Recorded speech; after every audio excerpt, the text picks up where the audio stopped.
watching Braves Live on Sports South. Thank you very much, Darth, as we check the Blimpie injury report. And really the positive news there is Tommy Hanson hopes to get a start before the season ends. Had his throwing session on Wednesday. Yes, he had that throwing session, and nothing went wrong, nothing backfired, so it's good to see that. They're going to need these guys in that rotation if they're going to go deep into the playoffs and on to the World Series. Okay, as we're heading down towards the stretch, tell us something else that you're looking for, Ron. Well, the Braves are going to have to change their approach against Chris Capuano. In his lifetime, he's got a 3-2 record against him, but he has a 2.50 ERA, and the Braves are only hitting .201 against him. In his last outing versus Atlanta on August 26th, he threw a 2-hit shutout and struck out 13 Braves. So the Braves are going to have to be more aggressive with the fastball early in the count, and I think they can get to him. And again, as we said earlier, the Mets are struggling, but that means nothing tonight. Yeah, the Mets definitely play better on the road, so the Braves are going to have their game shoes on. And as we take a look at the Braves lineup here and touch on anything else? I like Alex Gonzalez, that last series versus Florida, 8-for-11. Michael Bourne always ready to go at the top. Let's take a look at the AT&T pitchers, starting pitchers. And again, we've talked, and we're supposed to talk about Chris Capuano because of what he did last time out. But again, as I said earlier, Derek Lowe, the Braves, 8-4 in games he started right here at Turner Field. So you know that he is more than ready to go. And that's going to just about wrap things up for us, folks. Hey, baseball's right around the corner. Keep it right here. We'll be back later on after the contest for Braves Live.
A dozen games remain.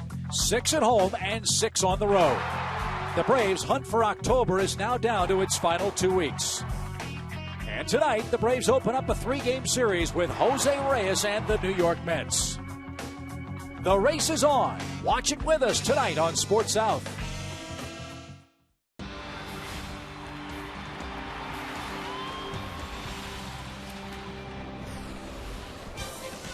A little taste of October, a cool night for baseball here in Atlanta at Turner Field as we get you set for the Atlanta Braves and the New York Mets, the start of a big weekend series. And all year long, Braves baseball on Sports South being presented by Academy Sports and Outdoors, the right stuff and the low price. It's Star Wars night here at the TED. What are my eyebrows doing on the field?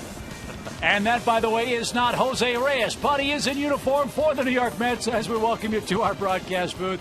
Joe Simpson and Chip Carey. The Braves had a good series against the Florida Marlins, scored 15 runs in 3 games, and 3 men we hoped would get hot did against the Fish. And I think it was due to Brian McCann kind of stirring everybody up. When they lost the first game, everybody was kind of questioning the offense, but Brian came through in Game 2 of the series against Florida and really ignited a fire, especially in some guys that had been struggling. That 3-run homer led to another 3-run homer by Dan Ugla, but then Martin Prado also got in on the act. He had a big triple into right center field, and we always know that Martin's going good when he's hitting the ball the other way. He put down a suicide, well, not a suicide, but a safety squeeze bunt against the Marlins as well.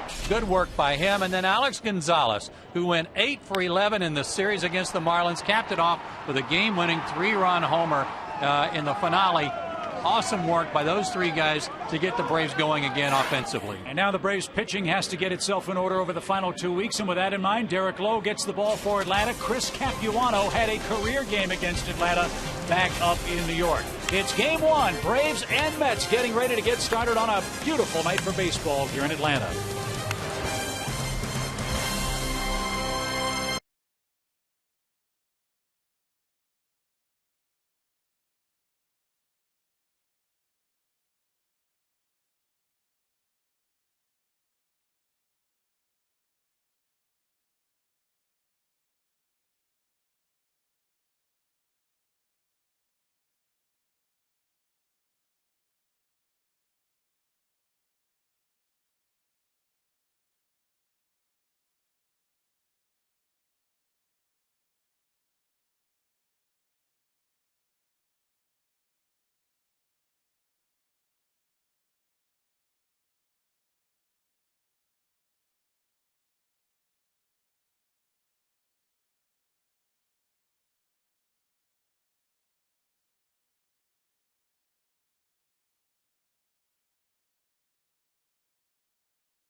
lost 8 of their last 9 games and 6 in a row.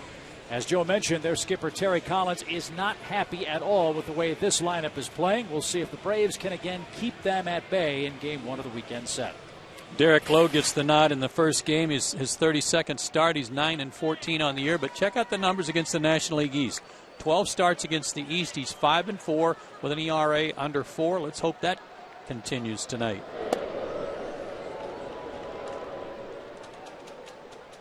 I'm here to tell you that those umpires didn't need guards. Between Brian Runge, Tim McClellan, and Ted Barrett, who's an ex-boxer, they'll take care of things themselves. Maybe the umpires were protecting the Stormtroopers. Could have been.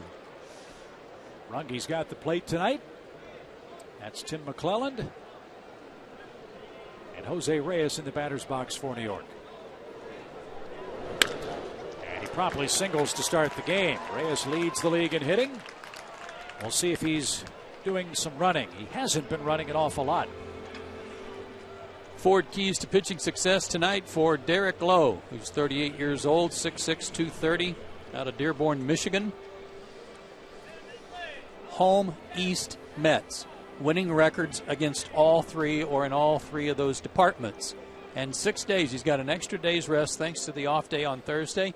Sometimes sinker ballers don't like extra rest, but I think at this time of year, at age 38, he probably welcomed it.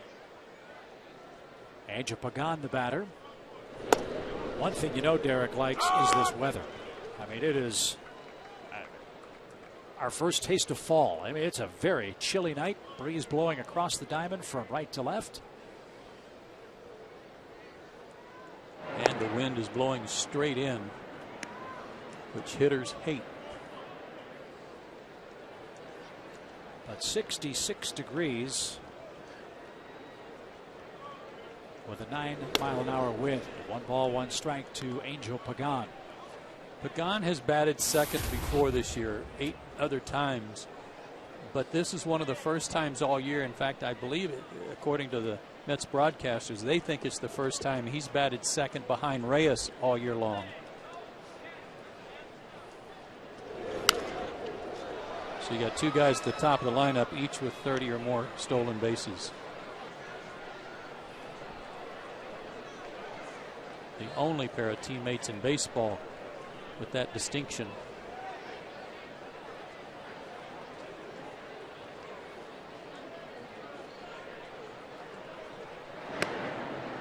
Reyes has had leg problems again in the second half of the season. Let's see how active he is over the final couple of weeks. This is a big year for him, quite obviously. It's his free agent season.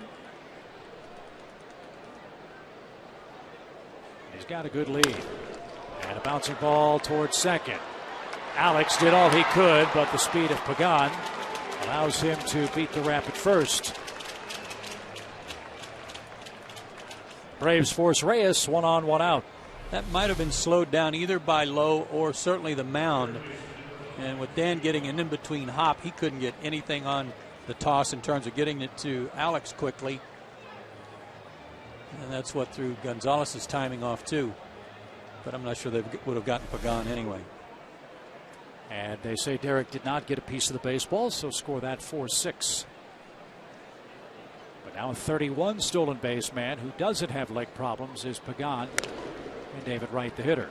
Well, one thing's for certain about this Mets team that's coming to town tonight. They were taken to the woodshed last night in a press conference by their manager, who in so many words, paraphrasing here, said the team was rolling over. And he didn't like it, and he thought that Mets fans were upset, and they ought to be upset. So taking the players to the woodshed in the press in New York, that's a big deal. And we'll see how the players respond tonight. David Wright hits one a ton deep toward left field, and it's a 2-0 New York game.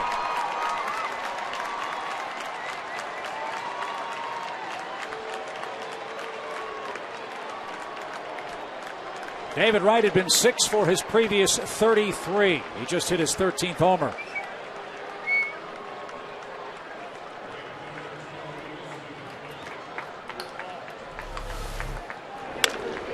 Well, that was a no-doubter, especially into this wind.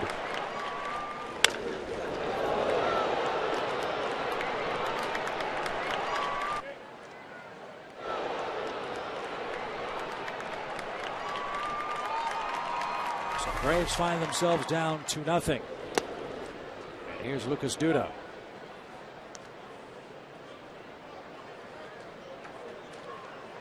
Duda's been the most productive Met since the All-Star break, hitting over 300, 9 homers and 35 RBIs since the break.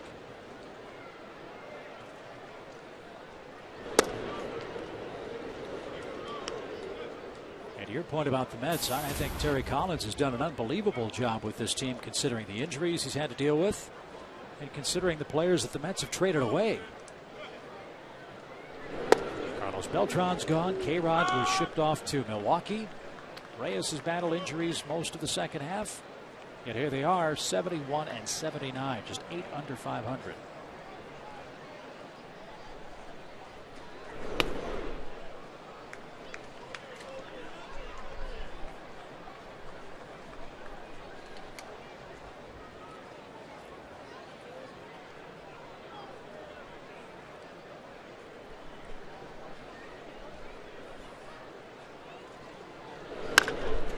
Base hit to right.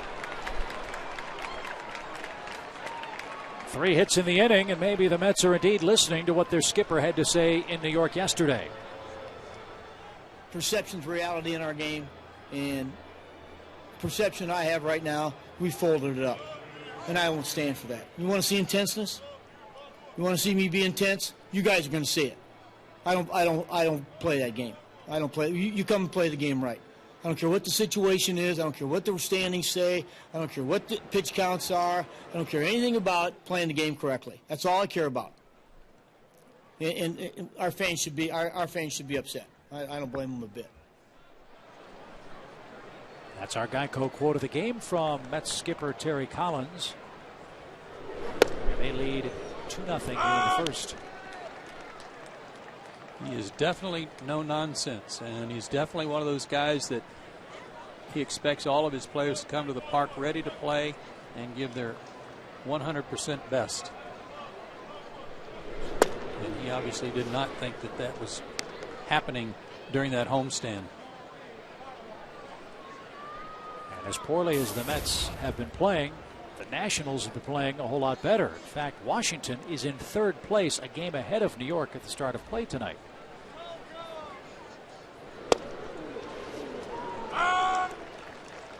Two and two.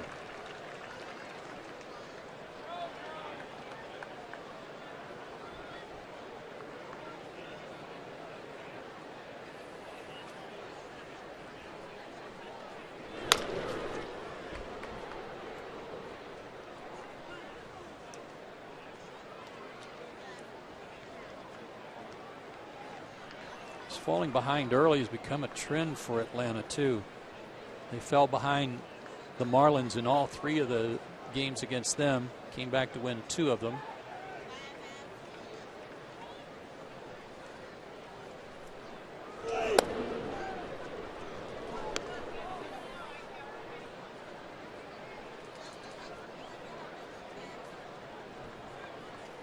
Last time the Braves scored first was the first game in St. Louis, and they eventually lost that one 4-3. Runner goes, pitch low.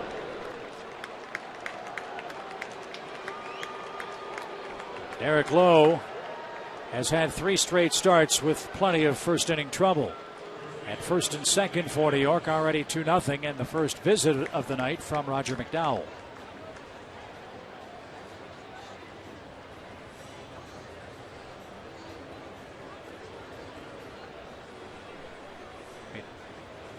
These are hugely important starts. The Braves haven't clinched anything. They are 4.5 ahead of St. Louis in the wild card. But they're also trying to solidify their starting rotation for the playoff race should they make it.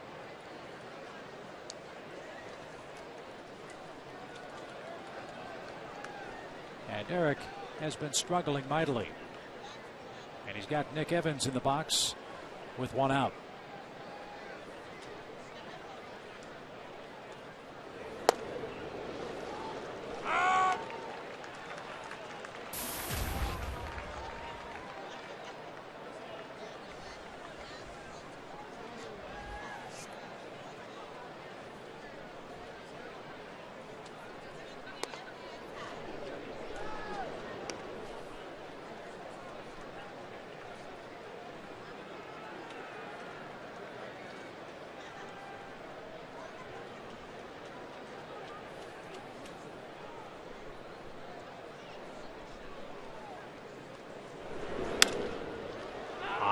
fly to shallow right. Manny Diaz comes on. He's got it. 2 down.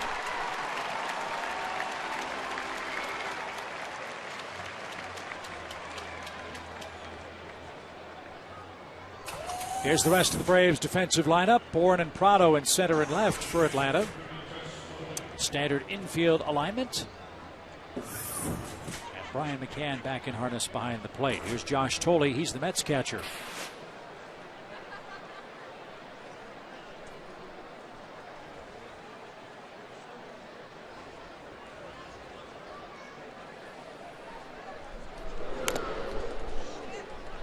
For all of his problems during the course of the year for Derek Lowe, home runs have not been one of them. That is only the 12th home run he's allowed all year long, and that's a real small number for a guy making his 32nd start. Had not allowed a home run in either of his last 2 starts to the Phillies and Cardinals, which is also pretty good work.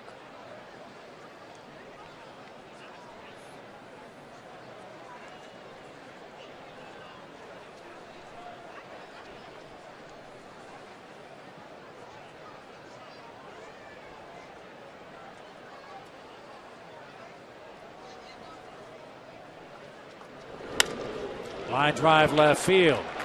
Duda to third. He'll stop, and the bases are loaded for New York. 4 hits and a walk in the inning.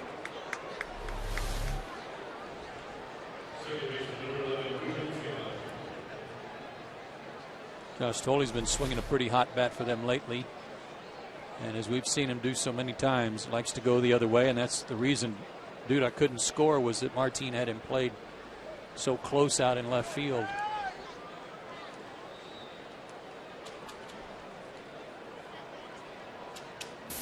Big at bat early in this game. Bases loaded for New York, 2 outs. And Ruben Tejada, the New York second baseman tonight, is down a quick strike.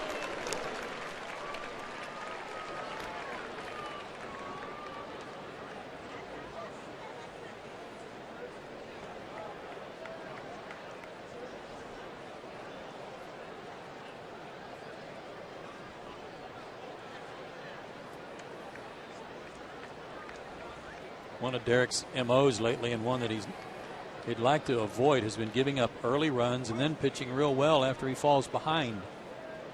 That's not a good habit. First inning runs in each of his last 3 starts, including 2 tonight. And now another meeting with Brian McCann.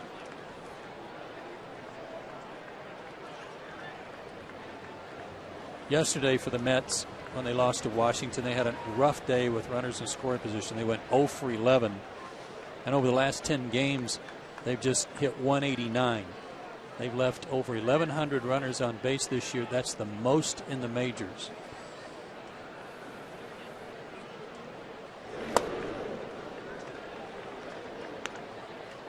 One ball, 1 strike.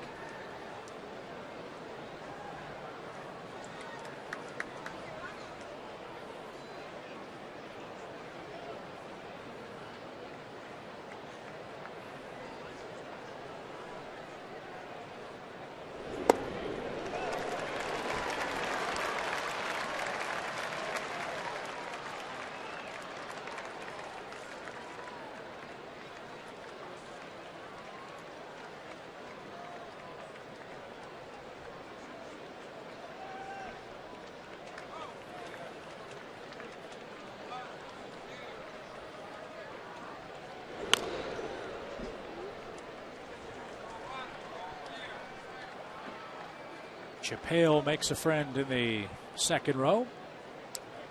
And Tejada now a 1-2 count. 30 pitches in the first inning for Derek.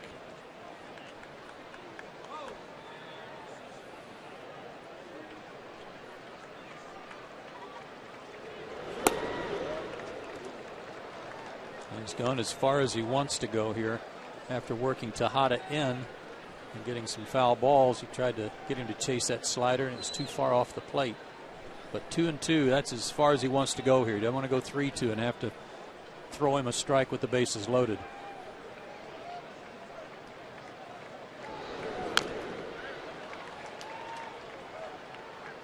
staying in on him.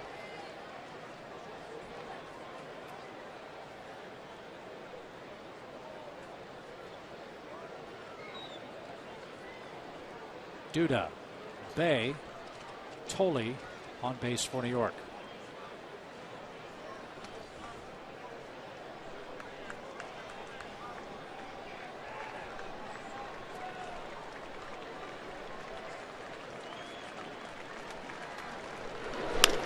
Lined over second. It'll drop in front of Bourne for a hit. 1 run scores. Bay coming to the plate. Freeman's throw to third is going to be in time.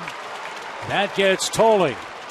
But not before Ruben Tejada with 2 outs. Singles home Duda and Bay. And the Mets score 4 times on 5 hits in the game's opening inning.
Gonzalez. Braves averaged 5 runs a game over their 3-game series with the Florida Marlins. They took 2 out of 3. Let's see if they have better luck tonight against Chris Capuano, who was dazzling against the Braves on August 26th. One difference, as we mentioned at the pregame show, Matt Diaz was not yet back in a Braves uniform. He is and in the lineup tonight. And Capuano makes his 29th start. His last 3 since that gem against the Braves have been ugly. A 5.06 ERA, that's 16 innings, 20 hits, and 10 runs allowed. 13 strikeouts total in those 3 games versus the 13 he struck out against the Braves on August 26th. His 4 keys to success tonight, well, you'll be surprised here. But Seaver, Ryan, Capuano, yes, they all 3 go together. I'll explain why. And Mixo-Billy, that's a magic word. That Foreman Scotty used to have on our show when I was a kid in Oklahoma. Mixo-Billy and magic would happen. That's the way he pitches. A little magic, a little off, put a little on, take a little off, and hope that the mirrors work. Well, they sure worked when he saw the Braves last, didn't they? 13 strikeouts in that game. He went the distance and gave up only 2 hits. And in doing so, he joined Tom Seaver and Nolan Ryan as the only 3 Mets in history to throw a complete game shutout with allowing 1 or 2 hits and striking out at least 13. Line drive into right center field. Nobody's getting that. Michael's going to run for a while. Big turnaround second. On his way to third, and he'll make it without a throw.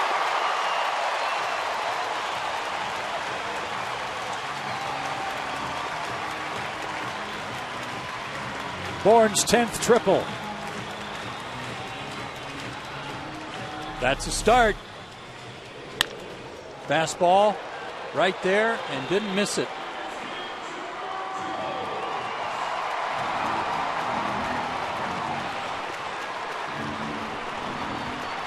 Give up 4 in the first. You get a chance to get even 1 back in the bottom half of the inning. Gets a little momentum back for you. Chipper Jones is the batter.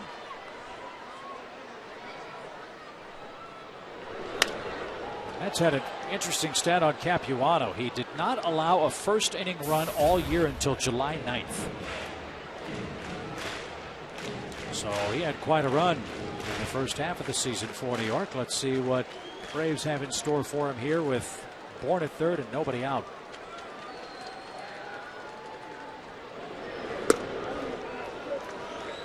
Right man, right place. Chipper among the league leaders in hitting with men in scoring position. Second behind Joey Votto. Neither Turner nor Murphy. Murphy's hurt. Neither one of those guys in the lineup tonight for the Mets. Fly ball to center. That'll get the job done. Catch made by Pagan. Bourne tags. Give Chipper an RBI. His 66th, and the Braves are on the board.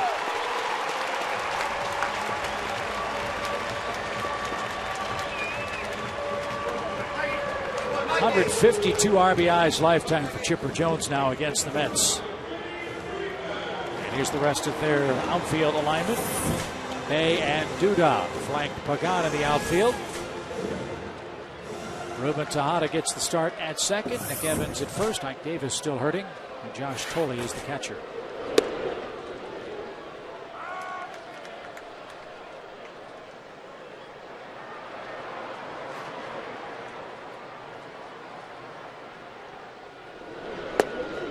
One ball, one strike to Freddie Freeman.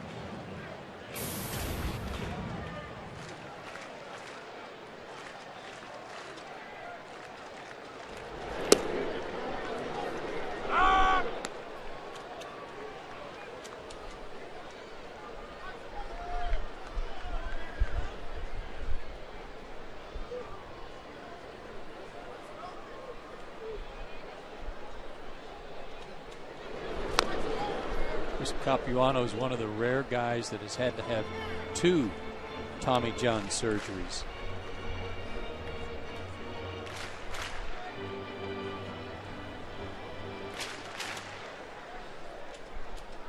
.56 and 64 in his big league career with several clubs. Toward right at third. Reyes behind him. Makes a nice pick and throw for out number 2.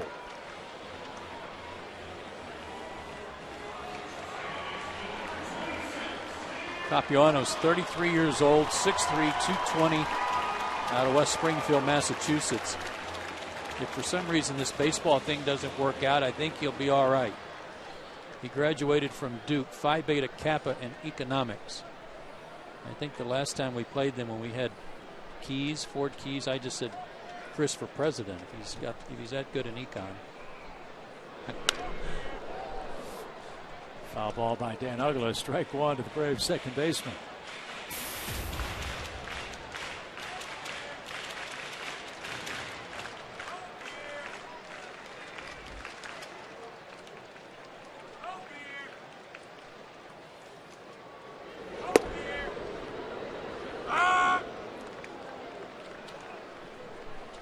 He turns the ball over. He's got a good changeup that he uses to right-handers. But he's really got to work both sides of the plate like he did in New York against Atlanta, and he was good that night. Brilliant. Arguably the best start of his career.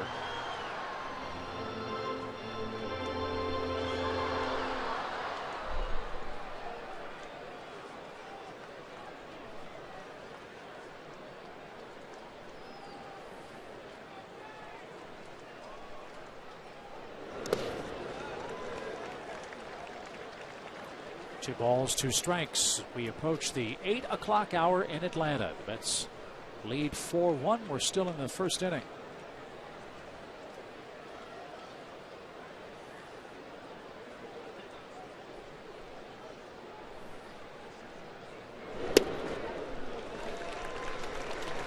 Braves not chasing that pitch here in the first inning like they did for virtually 9 innings at Citi Field.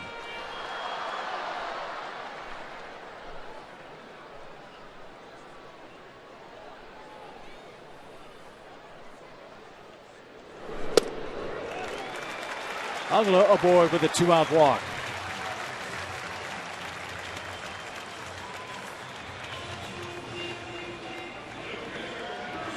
Ryan McCann in that series against the Marlins hit what he said was his favorite home run of his career. It was a big one. It got the offense going. But on that night of a great start for Capuano, that night he didn't walk anybody either to go with 13 strikeouts. Tonight he's already given up a run and has walked a batter.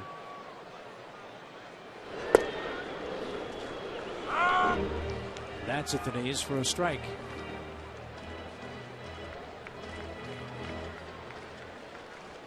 .24 homers, 69 knocked in for McCann.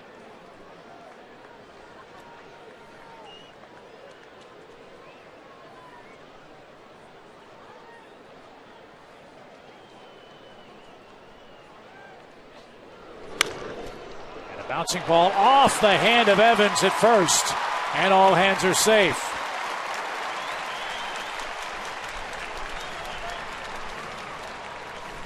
The Mets are not a good fielding club, next to last in the National League.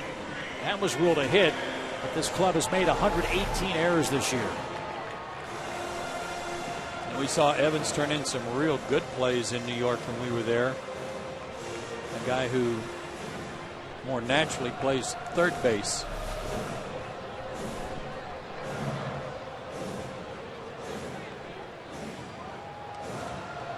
Now the major difference in the Braves lineup is the presence of Matt Diaz.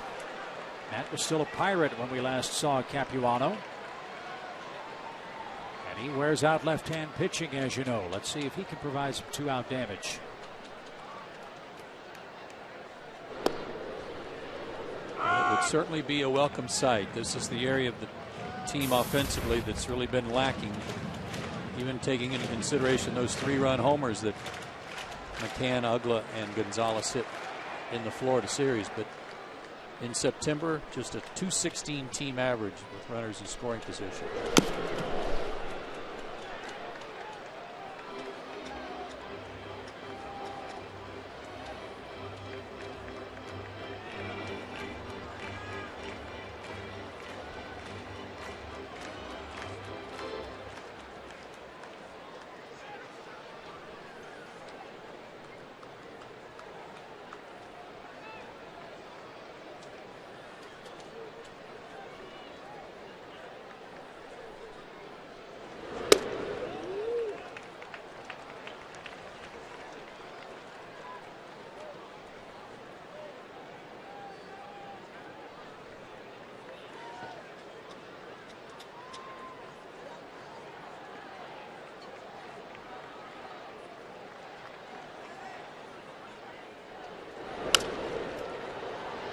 David Wright at third will throw on the run, and that will retire the side.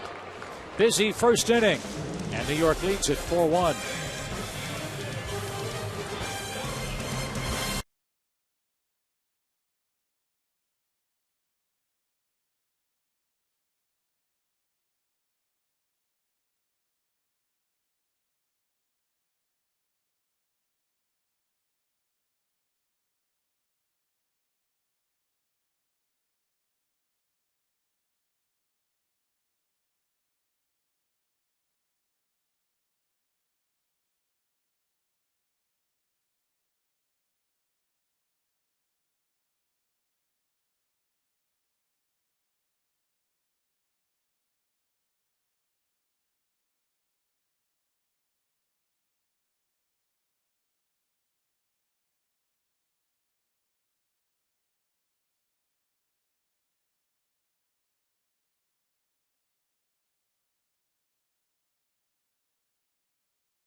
Chris Capuano, Jose Reyes, and Angel Pagan in the second.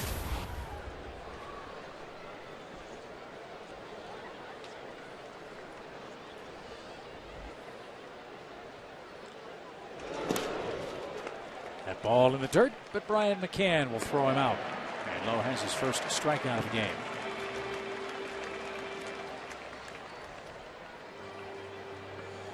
Here's Reyes. Mentioned Jose leads the league in hitting. Didn't know this, but no Met has ever led the National League in hitting. I didn't know that either. He's got a great shot. It's like I'm always astounded at the fact that they never thrown a no-hitter with all the pitching they used to have.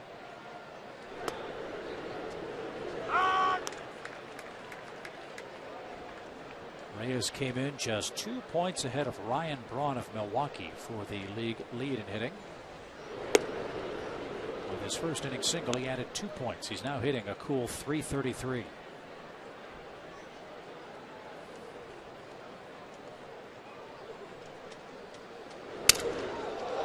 Broken bat.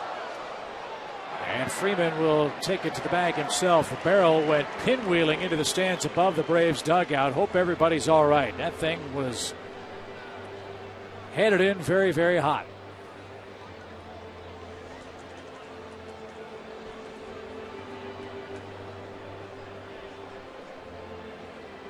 Well, one thing's for certain. There was one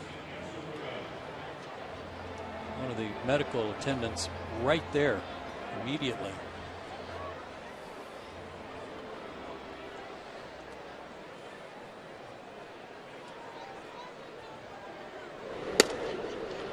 Tough part is that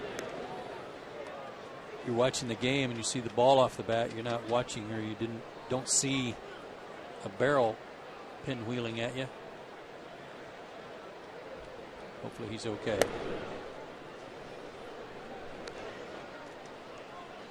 Two balls, no strikes.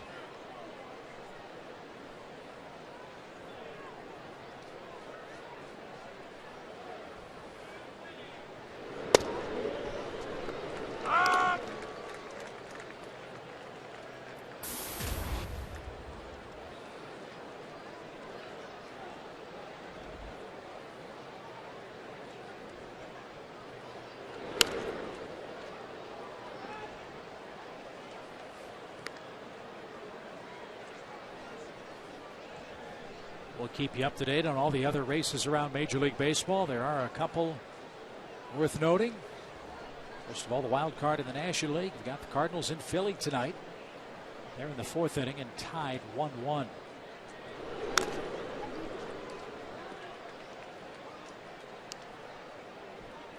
That carries over till Monday, right? That's a 4-game series? Wrap around to Monday. Yep.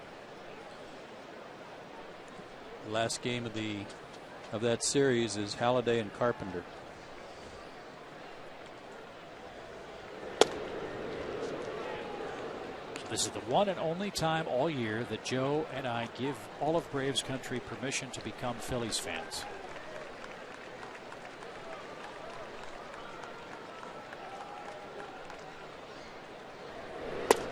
And Lowe has a much easier time of it in inning number 2. He retires the side. 1, 2, and 3. Martin Prado will go to work for the Braves in the second. That's still lead 4-1.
Enjoy our McDonald's fan of the game.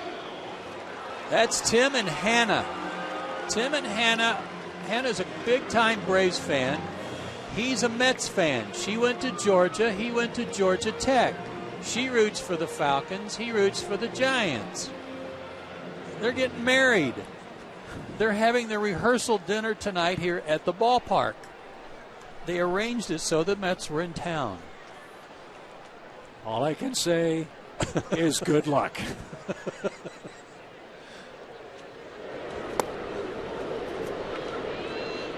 That's a beauty right there. What is she thinking? Yeah. A Mets fan of all things. A house divided, and it's not even together yet. That's never a good sign, is it? Martin Prado drives one down the left field line. Get a ball. It's out of here. 4-2.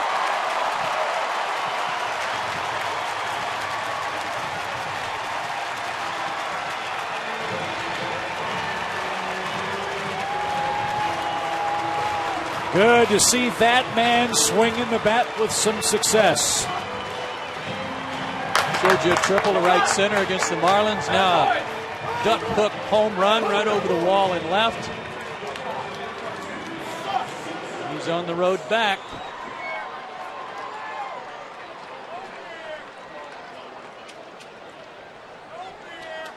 So a 4-2 game now for Alex Gonzalez, who's the hottest Braves hitter. He was 8 for 11 against Florida. And his good work is the subject of our Georgia lottery hitting the jackpot. 3 straight multi-hit games. First time that's happened since July of 2010. And that 3-day rest in St. Louis did him a world of good.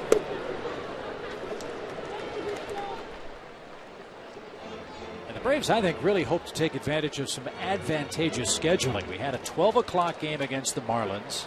Very quick 2-hour and 20-minute game. Off day yesterday. And then the night game tonight. Almost 2 full days to get rested. And then this beautiful fall weather. See if that helps. 3 balls and a strike. And the Braves laying off that changeup.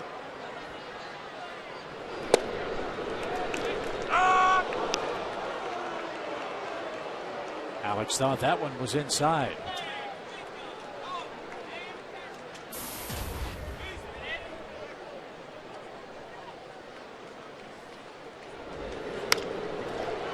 And he shoots a ball into shallow left. That'll drop in front of Bay.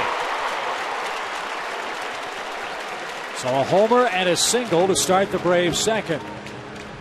9 for his last 12 is Gonzalez. For Martin, he got a slider that was kind of flat. It had no tilt to it. It was supposed to be a backdoor slider, and it came down and in. And he raked it.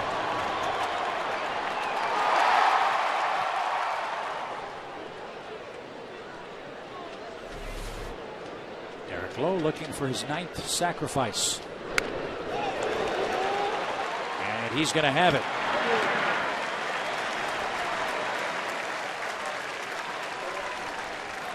Gonzalez at second after a 1-4 sacrifice. And now the top of the Braves order goes back to work. You don't have to go back very far to find a game that's it's kind of looking more and more like this one. But remember in game 1 of the doubleheader, Mike Minor was pitching. He got 3 runs to work with in the first inning and then gave up the grand slam to Jason Bay. And it really took the wind out of the sails of the Braves, who had come to town for this makeup doubleheader. They get a 3-run first, and all of a sudden they go to the second. They're down a run. Well, the Braves fought back in that one and eventually won that game 6-5 and swept the doubleheader. And tonight they give up 4 in the first. Mentioned how the Mets have had trouble with runners in scoring position. That has plagued the Braves for the last 10-11 games as well. I think you can hang your hat on that for this 3-game series. Who hits the best with runners in scoring position will win this series, because the Mets have good offense. They get on. and so do the Braves. They get on base, they just have a hard time getting them in. At one point, the Braves were 7 for their last 40 with runners in scoring position. That was before Game 2 against the Marlins. And a chance here for Michael, who tripled and scored the first Atlanta run in the first.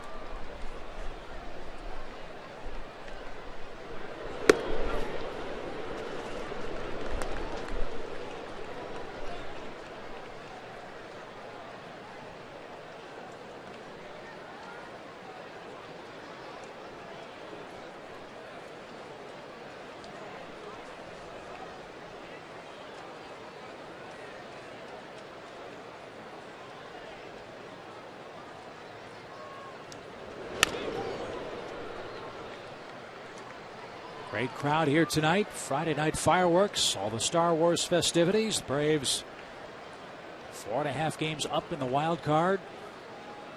Place has a feel to it again tonight. See if Atlanta can rally from a 4-0 deficit, now 4-2. High fly left field. Pagan got a good jump. He'll reach up and make the catch. And Alex will tag and move up to third base.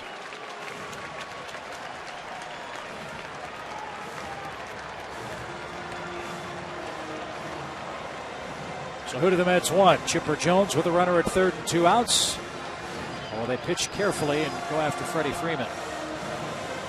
Well, it's interesting how things change in terms of the way you view this. They may walk Chipper anyway, but if Alex stays at second, they got first base open, maybe then they're willing to say, okay, well, let's put him on and set up a force play. With a runner at third, doesn't look like they're going to do that. Looks like they're going to pitch to him.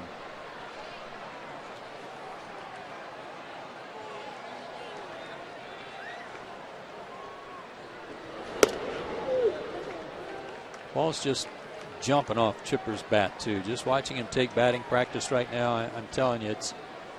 And he told you that he was beginning to feel dangerous because he had his legs under him. Well, he's made a believer out of me. He is really swinging it great. In Chipper's last 29 games, including his first at bat tonight, a .345 batting average, 7 home runs, and 12 runs batted in.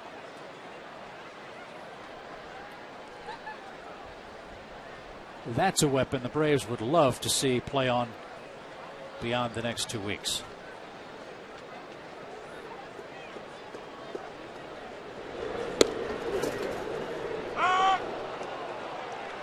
He didn't think much of that. 1 ball, 2 strikes. A cutter or a slider, but again, he's got to work both sides of the plate. Capuano looked like a cutter to a good spot up and in.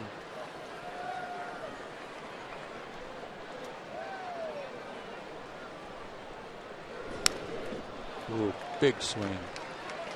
And that cutter, that might have been the pitch that I said was kind of flat that Martin hit out. That might have been a cutter and not necessarily a slider. Look at this swing. High fastball, and he cut it loose.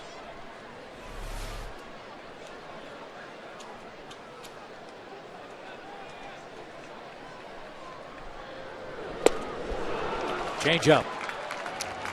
And Chipper down on strikes, but Martin Prado leads off the second inning with a solo home run down the left field line, and the Braves, inning by inning, are crawling back. It's a 4-2 game now as we head to the New York third.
trims the lead for New York to 4-2. That was his first homer since August 9th.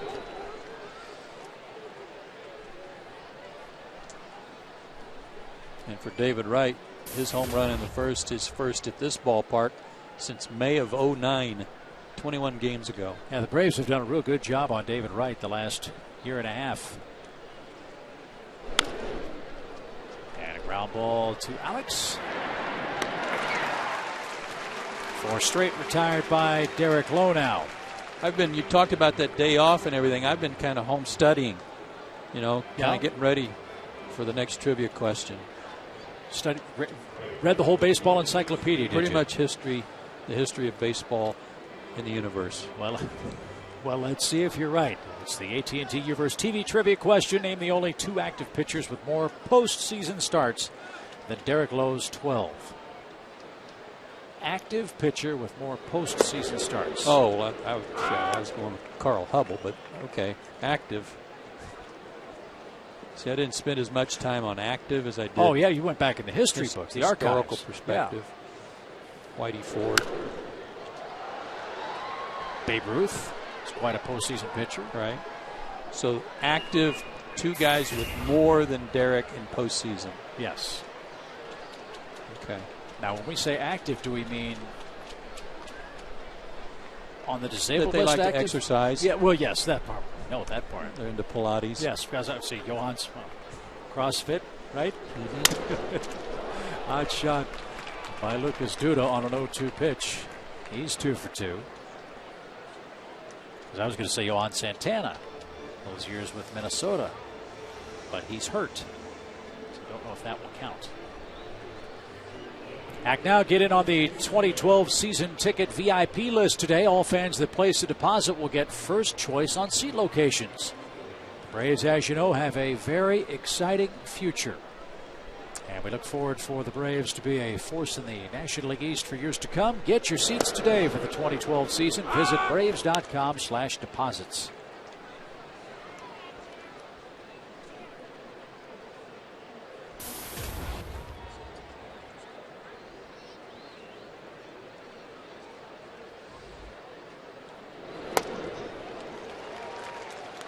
Swing and a miss by Jason Bay.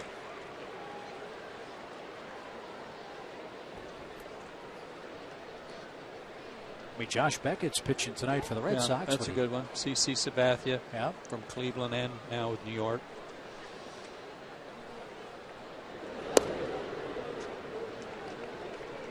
Way outside to Bay. 1 ball, 2 strikes.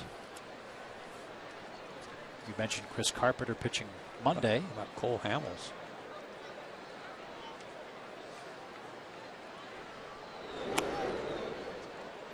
How about Roy Oswalt? A couple of times with Houston. Mm-hmm.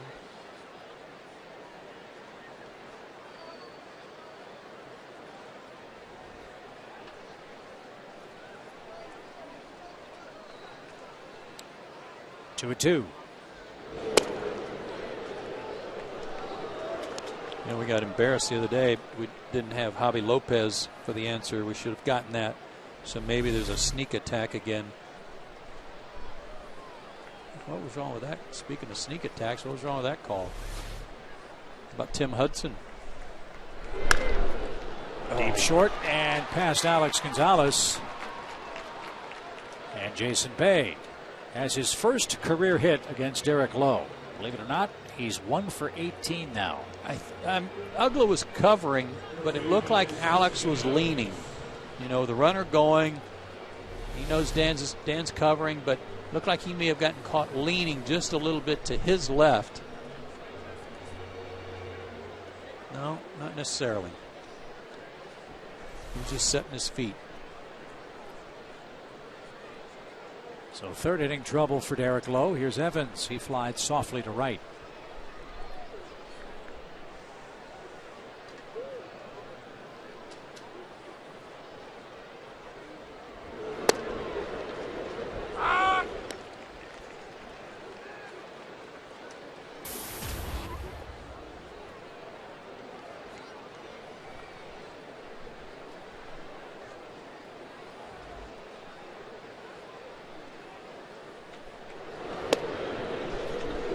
Inside, inside corner. He's had that spot nailed pretty good tonight. That front door slider or cutter.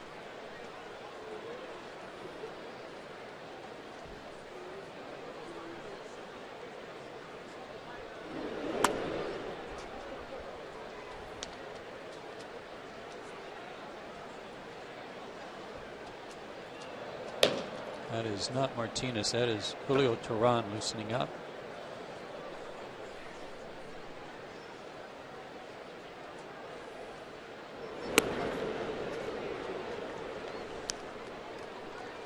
At this time of year, as Freddie Gonzalez said, you check your ego at the door. Braves are already down 4-2. And the Mets have 2 on with 1 out. And now base hit to right. Everybody had to hold. For a moment, Duda thought that might have been caught. But now they're loaded. 3 straight third-inning singles. And here's another Georgia Power energy-saving tip. Did you know Georgia Power offers its customers a free in-home energy audit? To sign up for an audit in your home, go to georgiapower.com. I think Freddie Gonzalez has been very patient all year long with Derek Lowe. There have been times where Derek's pitched like the old Derek, but by and large, he'd be the first to admit this has not been a good year. He's 9-14 with an ERA 4.70. Since August 1st, when everybody was hoping that this was his time of year where he'd pick it up like he did last year in September especially, his ERA is over 5 at 5.20. There are 2 more starts in this spot in the rotation between now and the end of the season. And depending on how this game winds up and how this inning might wind up, I think there's got to be some consideration to somebody else in that spot in the rotation. Josh Tolley, the batter. Bases full of Mets.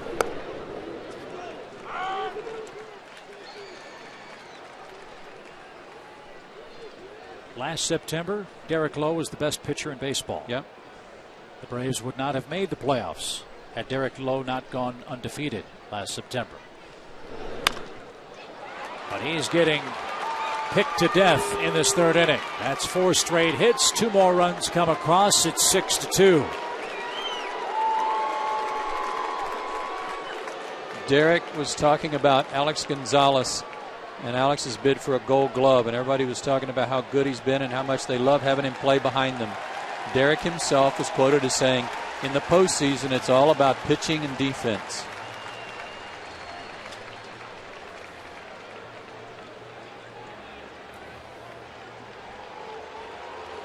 Nine hits in 2 innings and a third, and 6 runs so far across for New York.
Academy Sports and Outdoors, the right stuff with a low price. Derek Lowe goes 2 1/3 innings, 9 hits, 6 runs so far. The 2 men aboard for the Mets belong to him. And now a big mess inherited by the man striding out of the Braves bullpen. Answering the AT&T call tonight is young right-hander Julio Teheran. We'll get a look to see how he responds coming out of the bullpen. He's certainly known for being a starter throughout his minor league career. Was just given some hardware tonight before the ball game as the Braves honored all of their minor league players of the year at each level. Teheran, of course, the International League Pitcher of the Year and Rookie of the Year, and named the Braves Minor League Pitcher of the Year. So I contend that based on the way he pitched against the Mets in his last outing, which was in that doubleheader, he deserves a chance to show what he can do. Ruben Tejada bats for New York. 2 in, 2 on, 1 out.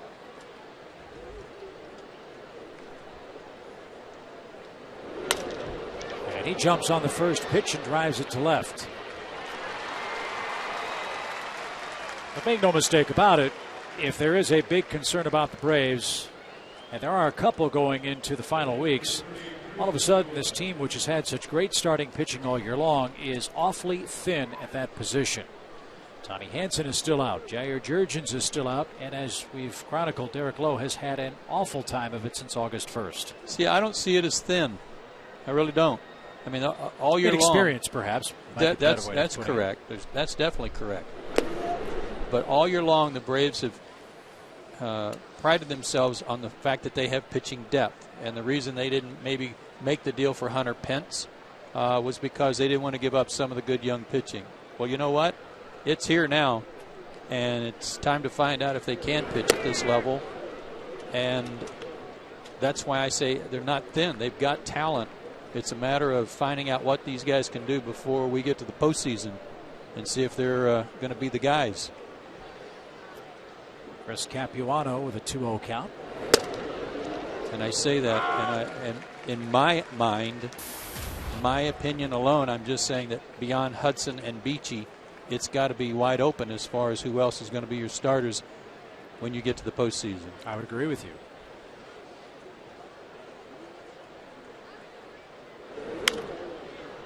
Good cut. 2 balls, 2 strikes.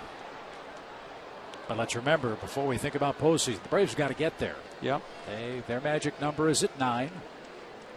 They're trailing tonight. Cardinals are in Philadelphia, starting a 4-game series, and that game's in the bottom of the 5th, tied 1-1.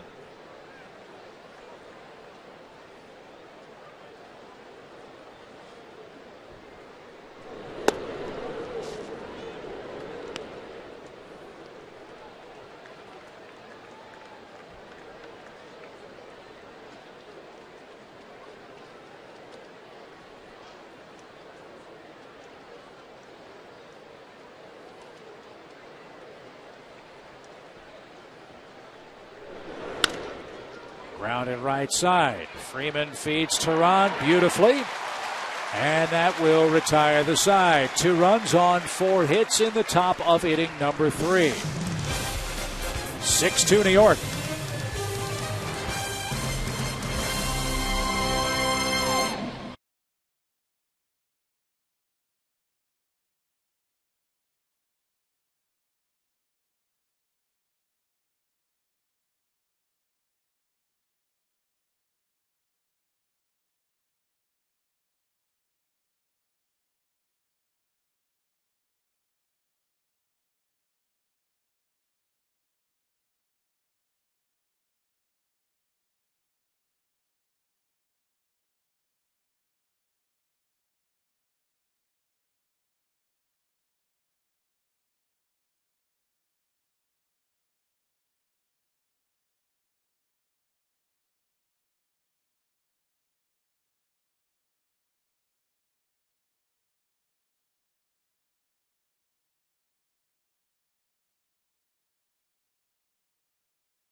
left with New York this weekend, and a busy sports weekend again here in Atlanta. And we invite you to remember to take MARTA to Braves games. Taking MARTA is a quick and easy way to get to the ballpark. For Braves tickets, if you haven't made your plans to join us tomorrow afternoon, remember it's a 4:11 start, not a 7 o'clock start, but 4:11 for Big Fox. And then again Sunday afternoon, and then it's off for our final road trip of regular season play. And then the Styx concert tomorrow afternoon after the game.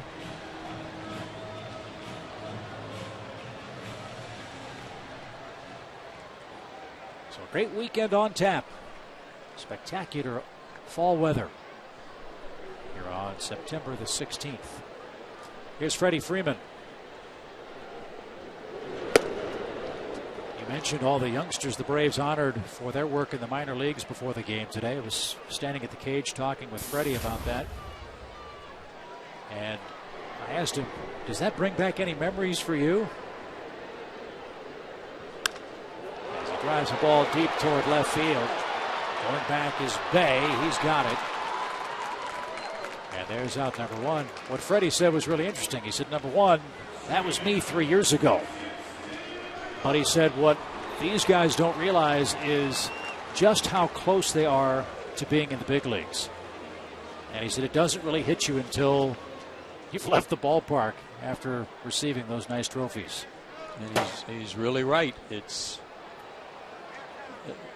so apparent. I mean, you just have to look at the Braves roster this year, and even before September 1, at the number of guys that have been promoted from within the organization over the last 2 or 3 years. It's remarkable.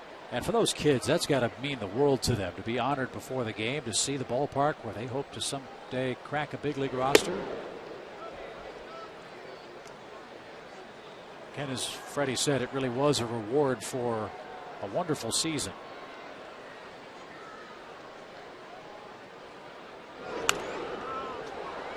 Fly foul by Ugla. 1 ball, 2 strikes from Chris Capuano, who has his 4-run lead back. And while he may have been trying to be careful last inning after the home run by Prado, he can find more of the plate now if he wants.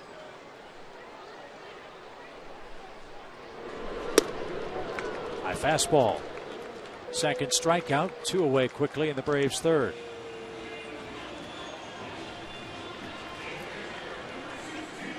It's interesting how a guy does to you what he did to the Braves on August 26th, because he had not pitched well for the 3 or 4 starts leading into that, and he did not pitch well the last 3 starts after that 2-hit shutout. But he was brilliant that night, and he's got a lot of runs to work with tonight. Brian McCann, the batter. But, Joe, it seems like every team has 1 or 2 pitchers that no matter what they do, give them trouble. And look at what Capuano has done against Atlanta over his last 6. Yeah.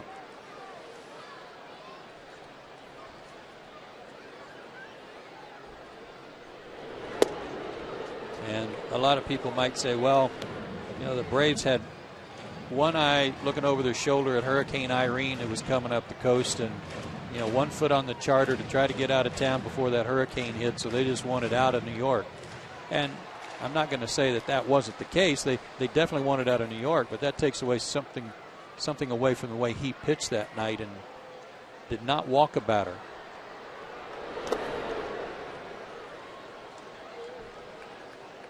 Everything was sharp, crisp, on the corners, and had the Braves guessing all night and guessing wrong.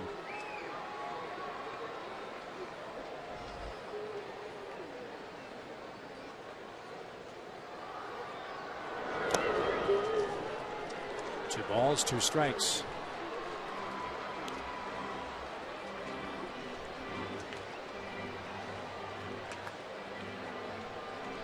See the shift on for McCann with 2 outs. And a swing and a miss. 3rd strikeout. Capuano has struck out 3 of the last 4 hitters he has faced and has a 6-2 lead with the top of the order up in the 4th.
Yeah, unfortunately, a short outing for Derek Lowe, the shortest by a Brave starter this year, with the exception of the night when Brandon Beachy was injured when he strained an oblique muscle. Chris Capuano's been given some runs to work with. David Wright, his first home run in Atlanta since 2009. And he's the one that got it started with a 2-run shot in the first inning. They got 2 more runs in the inning on this base hit by Ruben Tejada after he had battled to try and stay alive. 3rd inning, Mets got 2 more. After 1 out, the Mets parlayed 4 straight singles into 2 runs. Braves have a run in the first, a run in the second, and trail at 6-2.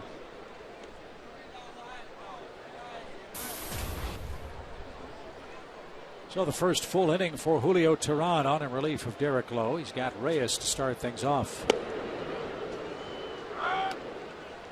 1 ball, 1 strike.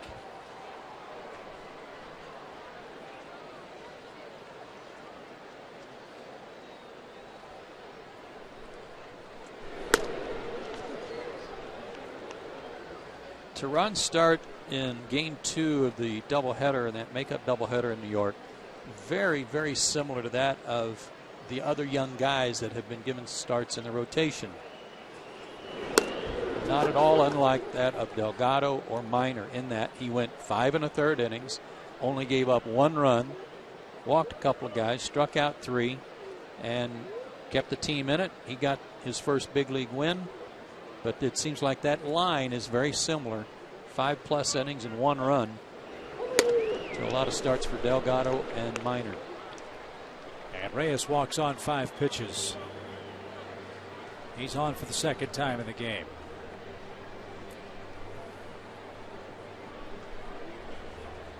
Here's Pagan.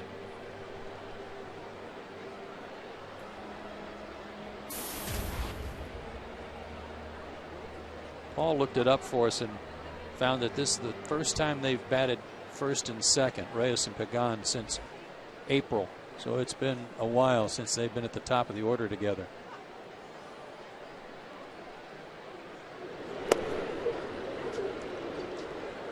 One ball, no strikes.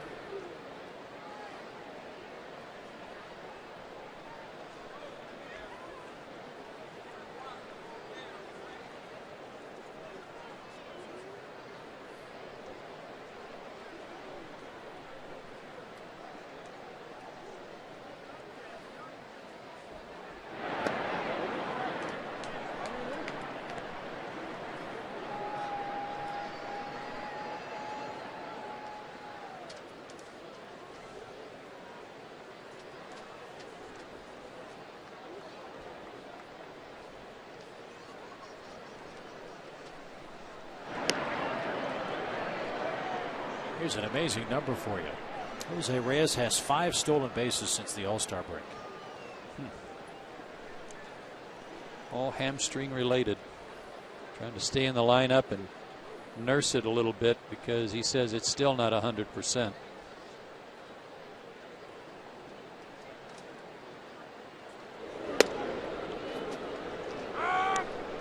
That will be an interesting drama to follow once the season ends. Will Reyes remain a Met, or will he sign somewhere else?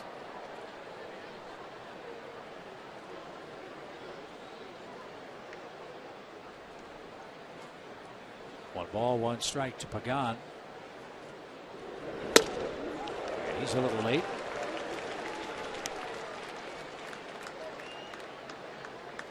Fred Wilpon earlier this year, you might recall, said Reyes probably won't get Carl Crawford kind of money.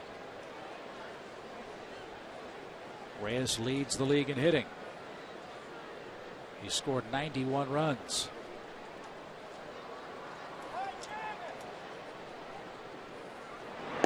Close play. And he's barely back.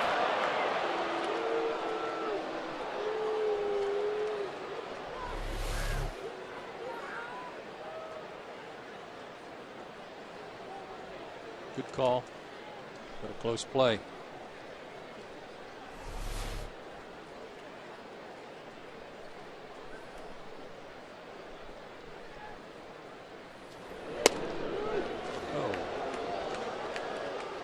Good pitch.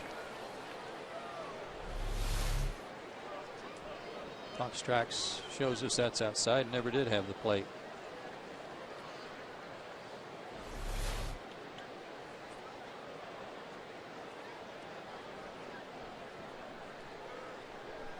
Reyes runs, and the pitch fouled back to the screen.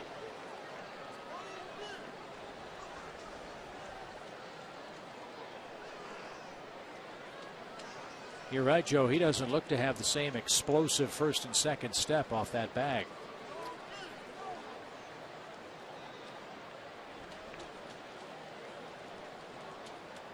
Keep an eye on that on a chilly night. 2 balls, 2 strikes.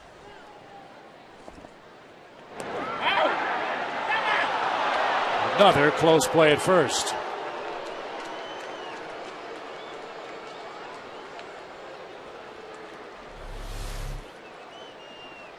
Ooh. I know the tag was like on the shoulder, but that one we'll say was even closer.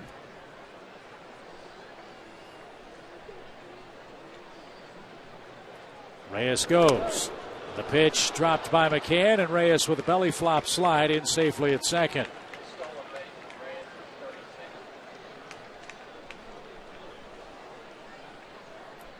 Julio had a quick move over to first base, but his move to the plate is not so quick, in so much as he's got a high leg kick, and that gives Reyes a couple of steps head start.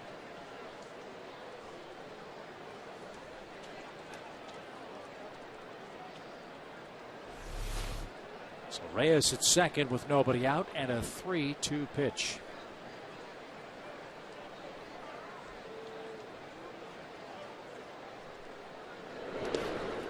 That one bounces up there. And they're at the corners. Ball 4 and a wild pitch.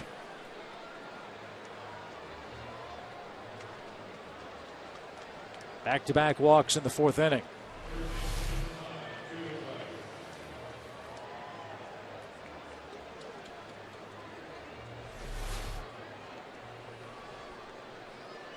Tough one to try and catch. 57-footer.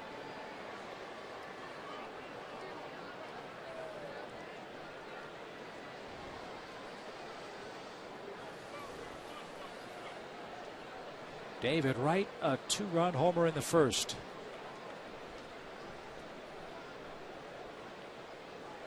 Now Pagan runs, and Wright fouls one away.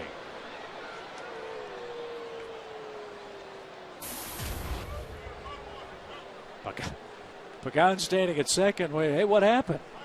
Then got the word that the ball was fouled off. Tim McClellan gave him the heads up.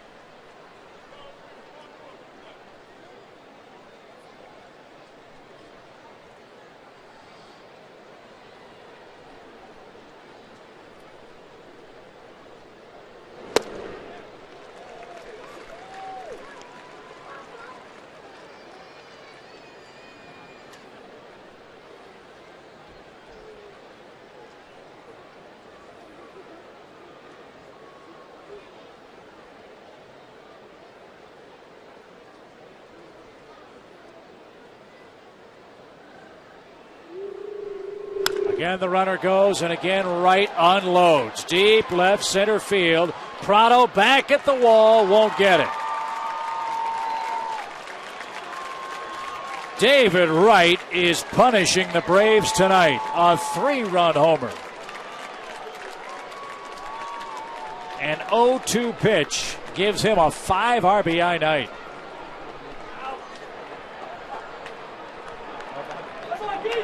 He was one of the guys that took some exception to the comments made by Terry Collins yesterday. So he's come back out tonight. Target was away. Fastball was belt high down the middle. So he's come out with a little bit of a bad taste in his mouth after yesterday. And the Mets are trying their hardest to put that losing streak to rest. 9-2 New York. Second multi-homer game for Wright this season, 17th of his career. And already 9 runs on 10 Mets hits. Well, remember, he was the player of the week about 2 weeks ago, maybe 3 weeks ago. And right after that, he went into a real deep sleep.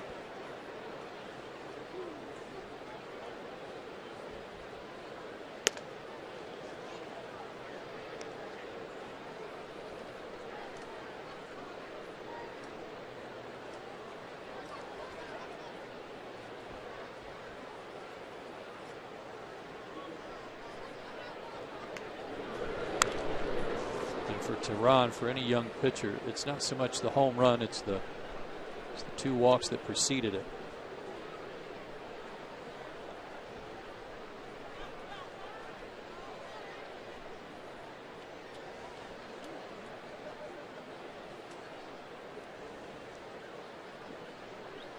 Lucas Duda 2 for 2 with 2 runs scored.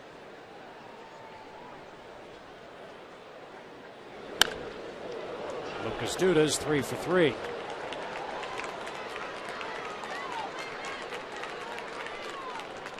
Four straight Mets have reached nobody out in the 4th inning. And after getting 2 outs in the 3rd inning, this 4th inning has been the undoing of Julio Tehran, too.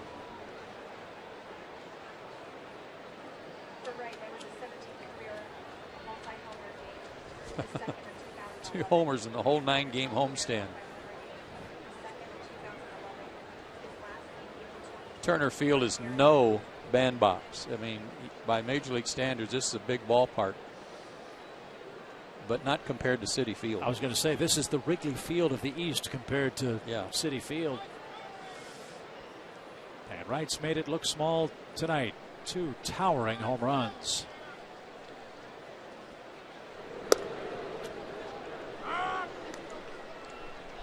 Quick strike to Jason Bay.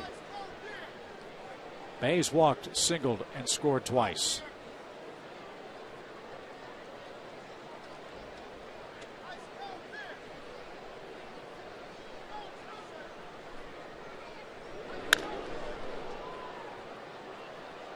That'll ricochet into left field.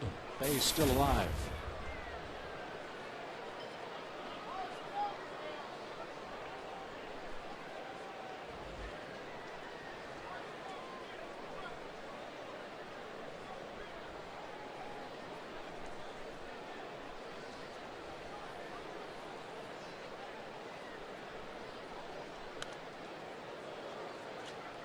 The numbers 2, 3, 4, and 5 hitters in their lineup tonight have all scored 2 runs already.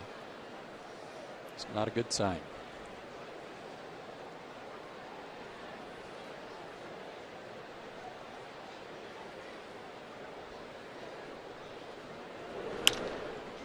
High fly to right. Diaz back a few steps. There's the catch. Duda tags, and he'll make it to 3rd. Fans sign up today for the 2012 Braves Fantasy Camp. Enjoy a week of baseball at Disney's Wide World of Sports with Braves legends Steve Avery, Javi Lopez, Sid Bream, and others. Register today at Braves.com/fantasycamp. Former Brave Greg McMichael is in charge of the Fantasy Camp. Had a big role in the worst to first team reunion here at the ballpark. The alumni games. He's done a great job along with our colleague Pete Van Wieren with all the Braves alumni and the historical side of things. And Greg obviously very excited about Fantasy Camp this year. Hope you will be too. It's a lot of fun down in Orlando, Florida. They treat you like a real big leaguer.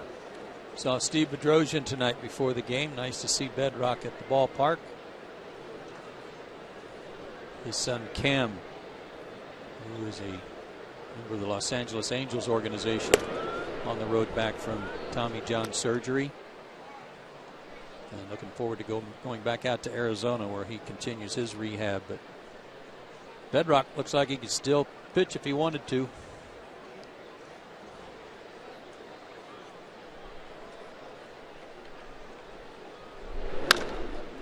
Up the middle through a drawn in infield. And McEvans has an RBI single.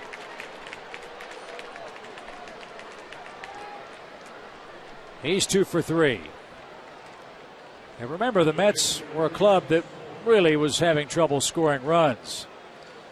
Angel Pagan had been 7 for 33. David Wright 6 for 33. Evans 5 for 34 coming in. Ruben Tejada 8 for 36 coming in. New York has wrapped out 12 hits and has scored 9 times. In just 3 1/3 innings.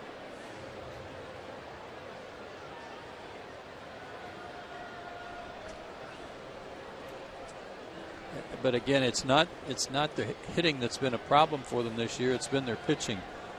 Their ERAs have been very high, both starters and bullpen. But when you look at their ranks offensively, 6th in runs scored, 2nd in average, and thanks in large part to Reyes and Pagan, 1st in on base percentage, walks, 2nd in steals. So they're no slouch when it comes to offense. They've just been in a slump that cost them a lot of games in that homestand. Josh Thole, the batter. And he drives a pitch toward left. That's playable for Prado. He's got it. And 2 outs. And they've done that in large part, and I would say maintained their spots up near the top of the league offensively without Beltran when they traded Carlos Beltran to the Giants. And Reyes hurt. And Reyes was out a lot. Well, one encouraging sign for New York is that they're hopeful that Johan Santana will be ready to go at the opening bell next year. Well, if he is, the Braves will see him because they right now are scheduled to open the 2012 season at Citi Field.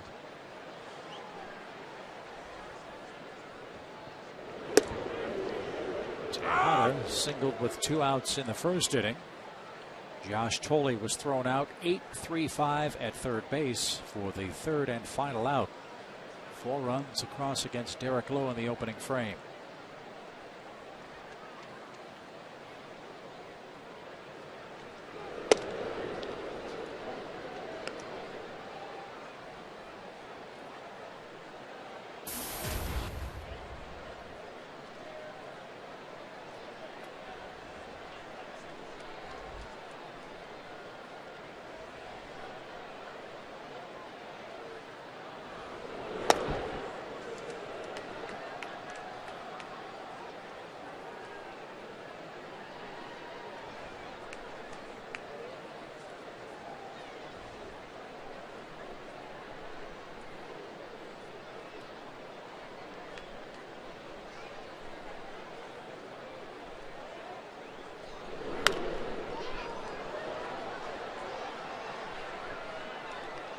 Two and two.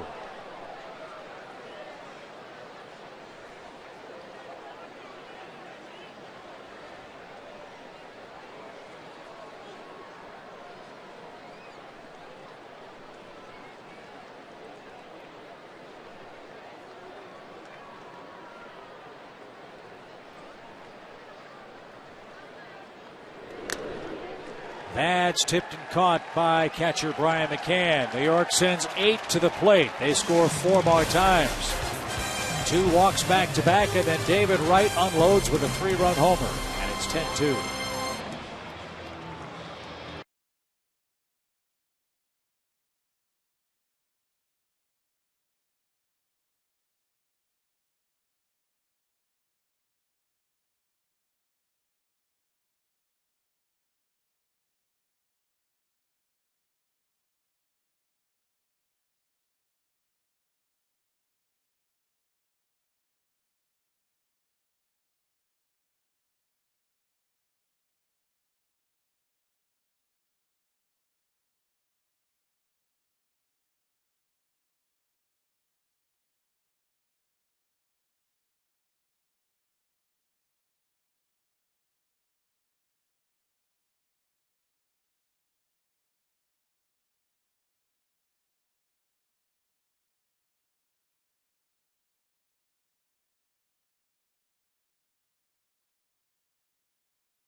Sports and Outdoors, by AT&T Uverse TV, by Delta Airlines, and by Acura. Wish we had better news for you in Atlanta after 3.5. The Mets with a barrage of runs lead 10-2 as Atlanta comes up here in the home half of the fourth inning. Friday night Braves baseball on Sports South is presented by Blimpie, with Joe Simpson and our great crew. Chip Carey with you from Turner Field. Braves have their work cut out for them. Chris Capuano has scattered 4 hits and a couple of runs with 3 strikeouts.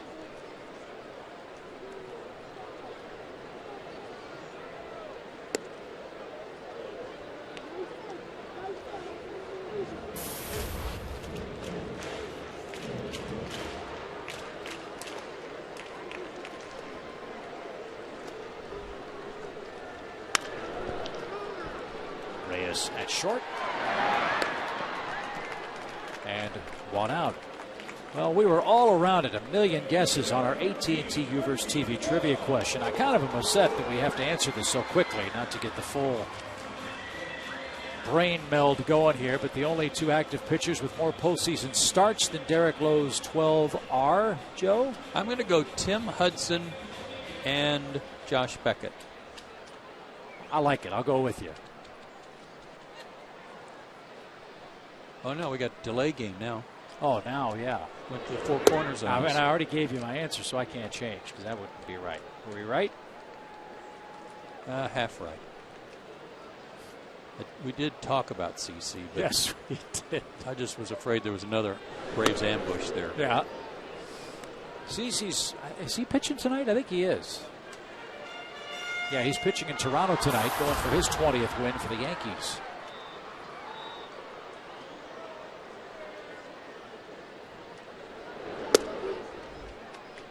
There's a strike to Martin Prado. 2-1 your count. Martin hit a homer in his lone at bat tonight.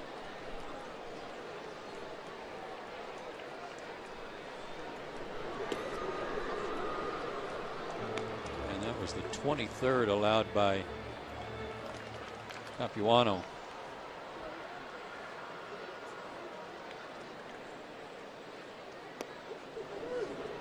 It's like a cutter that he wanted to hit to the back door, but it came in and went out.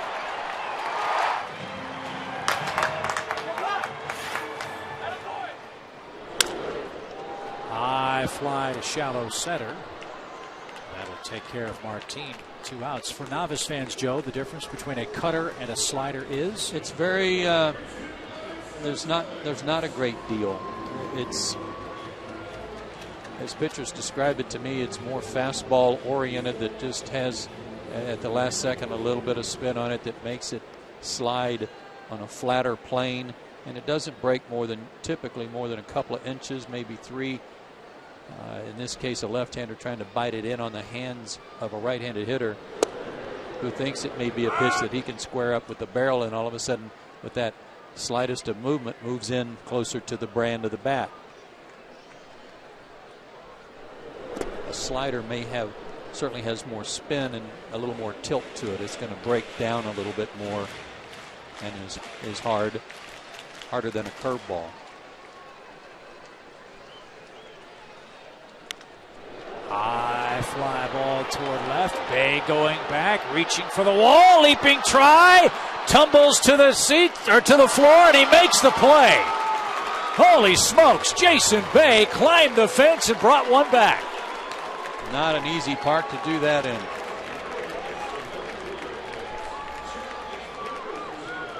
What a catch. Mets got chewed out big time yesterday, and they've come to play tonight.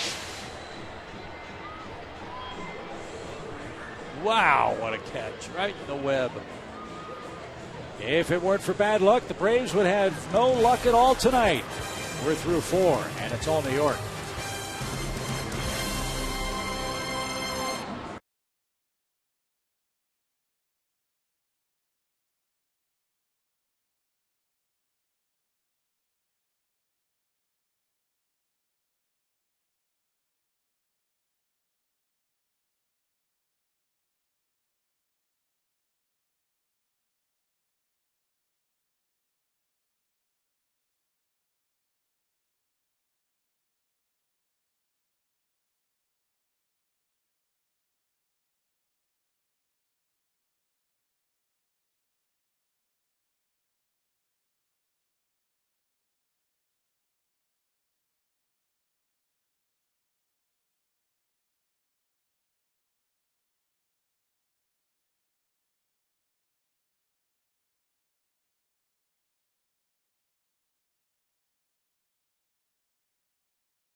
Terry Collins might be thinking, Joe, I should have yelled at my team a lot more often this year.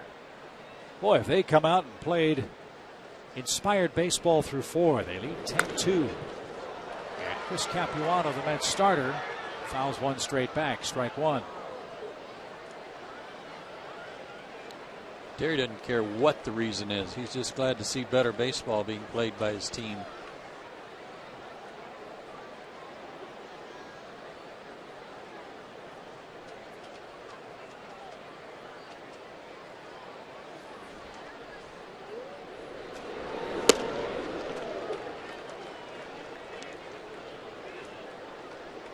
Balls, 2 strikes. Jason Bay is not noted for his defense, but he just turned in a gem.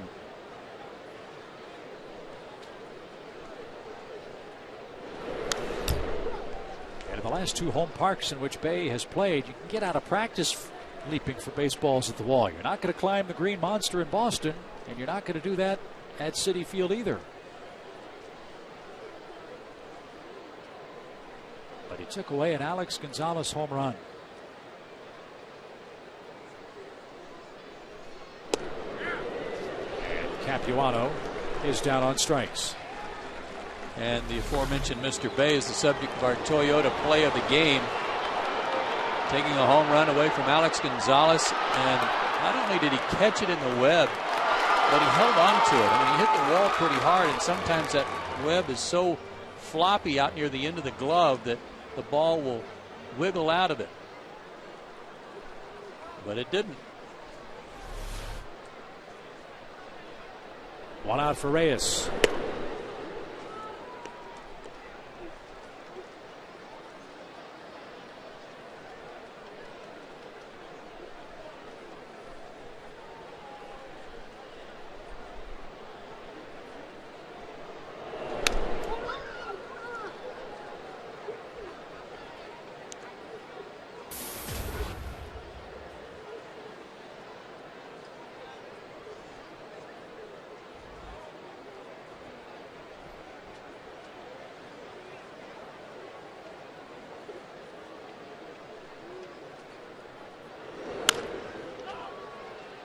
Freeman at first, and 2 out.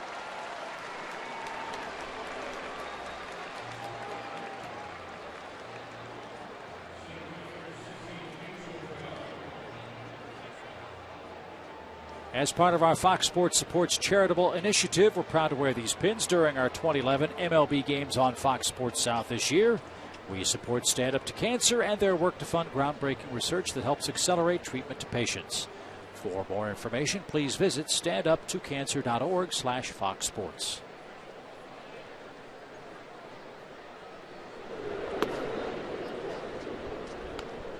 Ball 1 to Angel Pagan.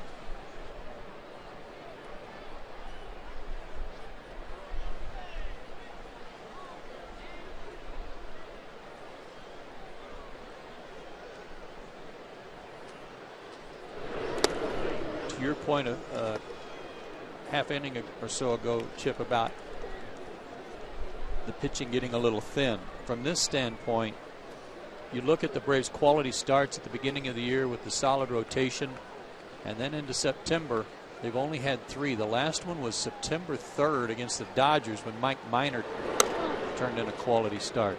That's been a while, almost 2 weeks. So with the injuries to Hansen and Jurgen, certainly that has taken its toll on those types of stats because they were so steady early in the year.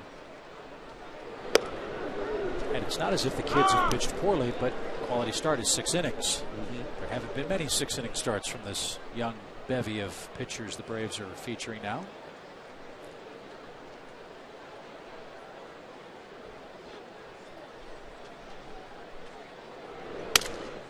Looping liner over second. Pagan aboard with a 2-out hit.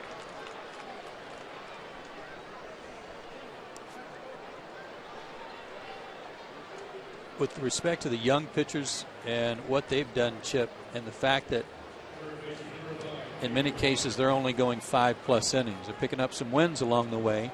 They're not getting quality starts, but I think part of that goes to Freddie Gonzalez and Roger trying to ensure that they don't work too many innings, but also knowing that the strength of the team has been the bullpen all year. So if they can get us into the 6th inning, their theory might be, we'll let the bullpen take it from there, so you don't have to go too deep.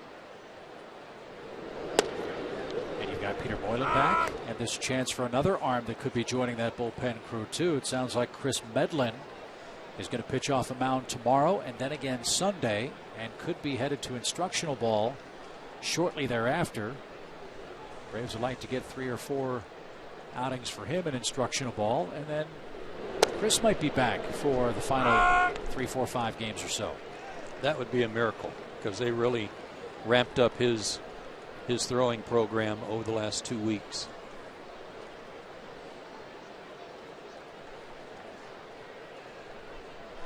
Two quick strikes to David Wright. Here's an update on those 2 guys, including Medlin. Tommy Hansen, 3rd bullpen session for him tomorrow, and he too will go to instructional league, and he might get a start during the regular season before the regular season ends. And then likewise for Chris Medlin, as Chip just told you, a couple of bullpen sessions and then the instructional league for him. Wright will fly out. And that takes care of New York in the top of the 5th inning. No runs, a hit, a man left. Braves down 10-2 at home.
Georgia Lottery by AT&T and by Blimpie.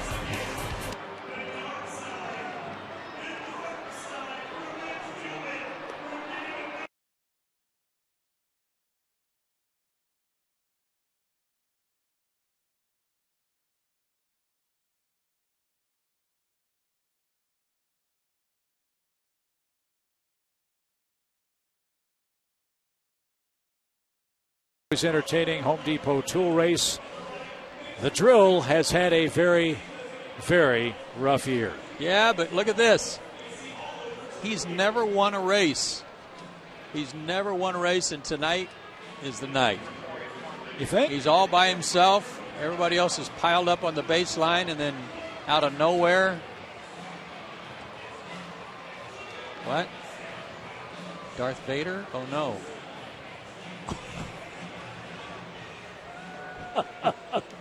He got waylaid. He used the force in a very, very bad way.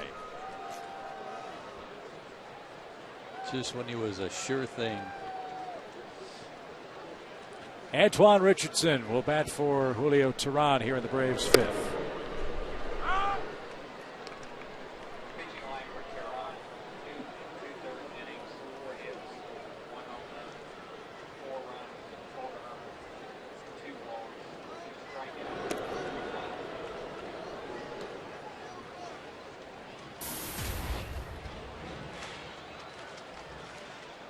Derek Lowe started, gave up 6 runs in 2 1/3. Teheran followed in relief, 4 runs in 2 2/3 innings. And now Richardson, Bourne, and Chipper Jones are coming up.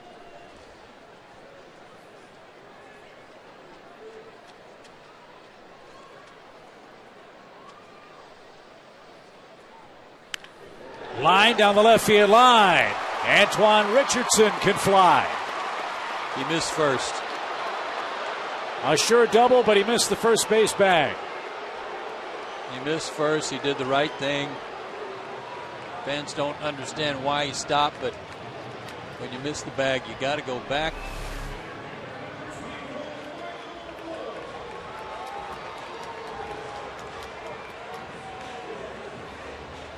Stepped over it. Not sure. Well, yeah. Nick Evans was watching. Thought maybe the first baseman was already getting him in a position to back up the throw and follow the runner to second, but he was watching to make sure that Richardson hit the bag. Michael Bourne bats. I'm sure Terry Pendleton saw that too and was guessing, hollering, back. You don't really have time, though. I mean, no. Yeah, you don't. That's something you've got to have the common sense to do as a base runner, to be your own coach there.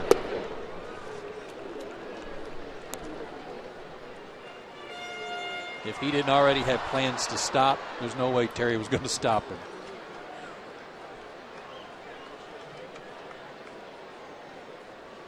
So that ends a streak of 9 straight retired by Capuano.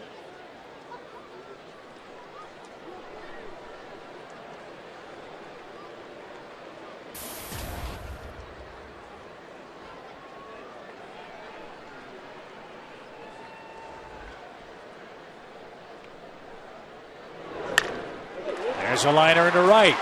Richardson around second. He did touch the bag that time. And 2 fast runners aboard for the Braves with nobody out. Boy, Michael's stinging the ball lately, too. Off lefties, too. Fastball, inner third. Short stride, if any at all. And a nice play out in right field by Duda, who continues to impress me with not just his bat, but his overall play, getting over to cut that ball off. So Michael's hit safely in 6 of his last 8 games. He has 13 hits in that span, and the Braves have runners at first and third. Nobody out, hoping for a big inning. After the throw over to first base, or however many, maybe 2 that Capuano threw over to Richardson to try to hold him close, home plate umpire Brian Runge kind of walked out from behind home plate like a pitcher would do, almost like walking around like it's 10-2. You know, where's he going 10-2? But keep in mind, Capuano's got to go 5 to get the W. That's what he's thinking about. And Dan Warthen may have reminded him, you've got a 10-2 lead, son. Got Chipper Jones in the box. And the foul ball back, strike 1.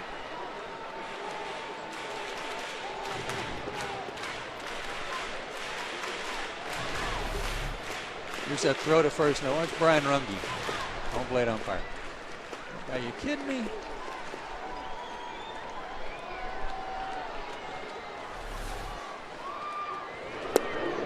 Oh, 2.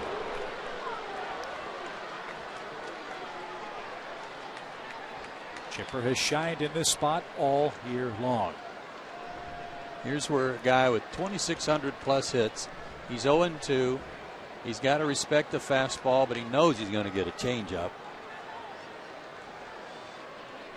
because that's what he's been firing to Chipper to get outs on when he struck him out with in the second inning. And you really just want to wait on and sit on the changeup, but you can't.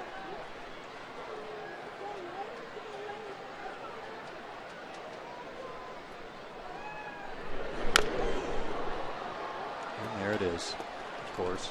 But he got a piece of it. So here's the thing. If you're looking fastball and he throws you the changeup, at least you have a chance to adjust, or if he makes a mistake, you certainly have an opportunity to bust it pretty good.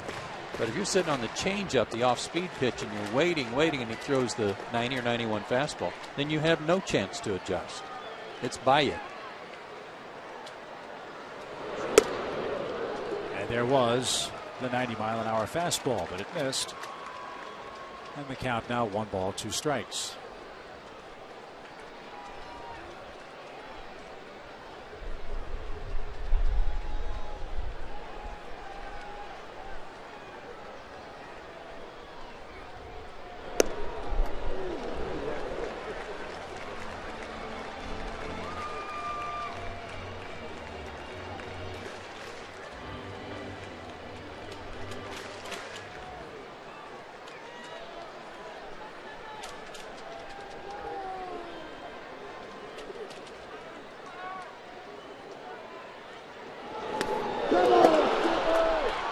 That's the pitch the Braves weren't swinging at the first couple of innings. And a big strikeout for Capuano, his 4th of the game. At a perfect spot. Throws it about knee-high and then just lets it die to the back edge of the plate. Just an awfully tough pitch to lay off.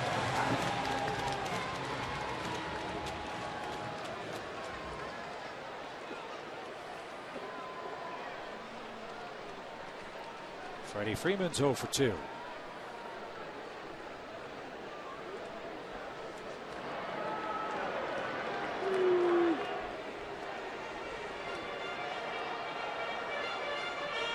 Good numbers for this kid in his first year in the big leagues against left-handed pitching, but we knew that at the beginning of the year that he hit lefties pretty well.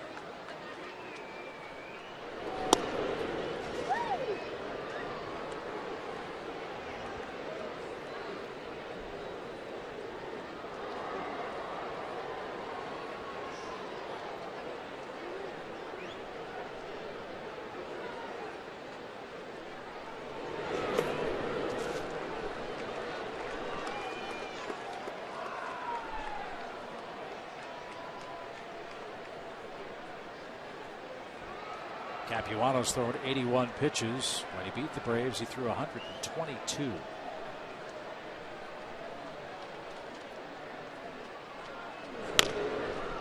Foul ball by the Braves dugout. 2 balls and a strike.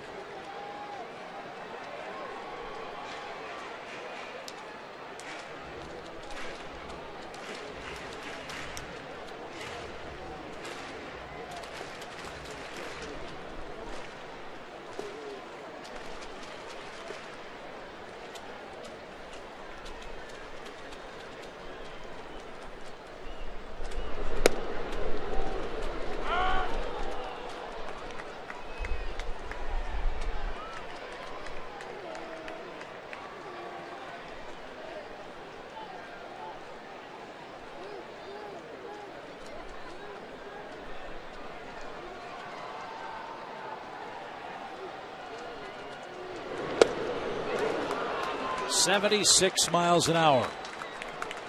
And back-to-back strikeouts of Chipper Jones and Freddie Freeman. First and third, 2 outs now. And he got the count back to 2-2. When he got the called called strike on the cutter, or maybe the slider to the outside corner to make it 2-2. Now it's like, okay, I can go back to the changeup if I want. And he did. And we're still at first and third.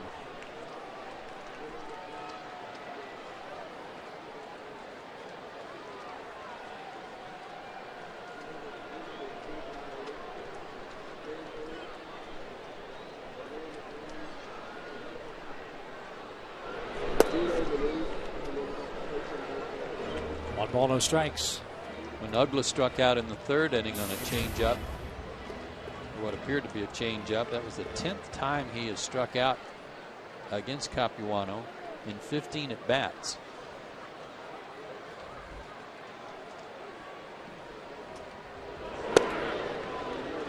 Bourne will take second easily. Give him a stolen base. 55 on the year, and now a hit could score 2.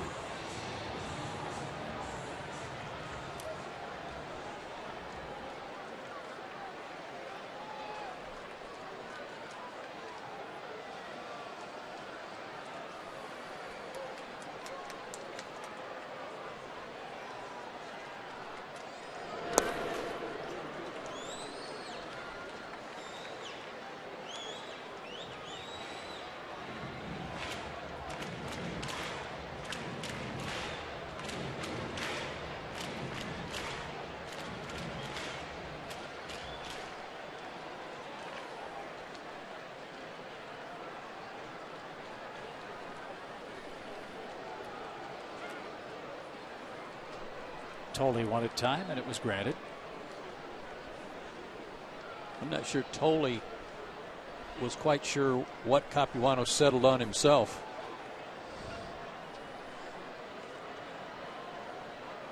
Shook off a couple of pitches and then said, okay. 3 balls and a strike.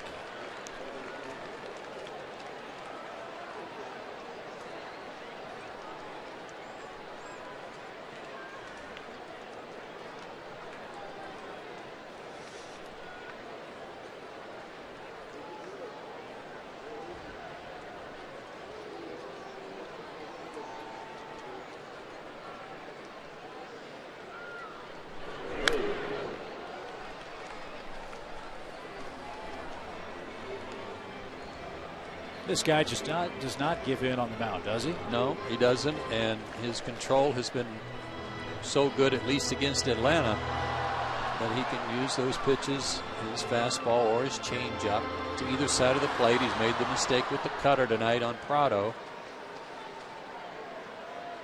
Left a couple of fastballs out over the plate to Bourne for a couple of hits, but otherwise he's been dazzling the right-handers. And Dan goes fishing. Capuano strikes out the side after giving up back-to-back singles in the bottom of the 5th inning. He's qualified for a victory. This one's not in the books yet, but New York leads it 10-2.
Georgia Lottery by AT&T and by Blimpie. Joe and Chip back with you at Turner Field. Rough night for the Braves through 5. New York 10, Atlanta 2. David Wright's busted out the lightsaber and has hit 2 long homers. On Star Wars night, one of them a 2-run shot, one of them a 3-run shot. Derek Lowe, Julio Teheran have pitched tonight. Both have been hit hard. And Freddie Gonzalez hoping for some long work out of this AT&T call to the pen, which is answered by right-hander Scott Linebrink. 4-3 on the year with a 3.62 ERA. This is his 60th game. League hitting .287 against him. He's given up 6 homers in 49 innings. And Lucas Duda, who's a perfect 3 for 3.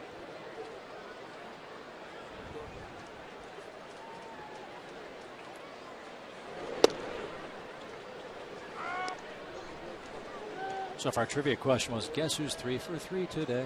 Duda. I'd have gotten that one. Just kind of makes you happy, doesn't it? Yeah, it does. Just one of those songs. Yeah. But all kidding aside, to your point a moment ago, this guy's really had a breakout season for New York this year with Beltran being traded. I'm with you. I like him a lot. All of his homers have come since the All-Star break. Hitting over 300 since the break. You're right, 9 homers, 35 RBIs. He scored 3 runs tonight. That gives him 37 in 96 games.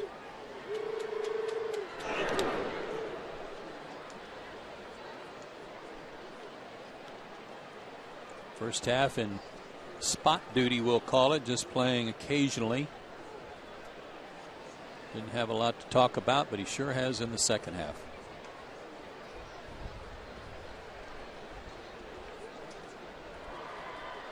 And he, like many of his Mets teammates, if you want to be a 20 home run man, you better do it on the road. And he He won't do it here. Linebrink strikes him out. Good start. 1 up, 1 down. Here's Bay. We're coming up on another big week in college football, especially in the ACC. Our own Andrew Jones explains why this weekend could transform the ACC into a true power conference. Take a look now at FoxSportsSouth.com. No, that's not Andrew with a W or with a U. Andrew Jones, number 25. That's Fox version. Biggest game in the ACC is tomorrow night. Florida State, Oklahoma.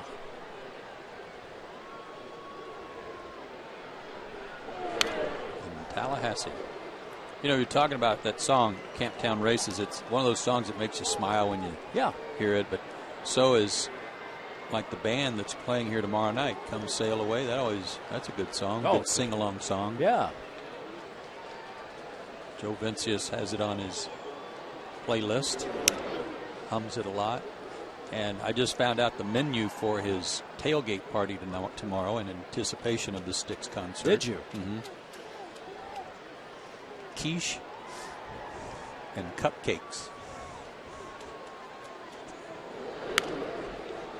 Popped up right side.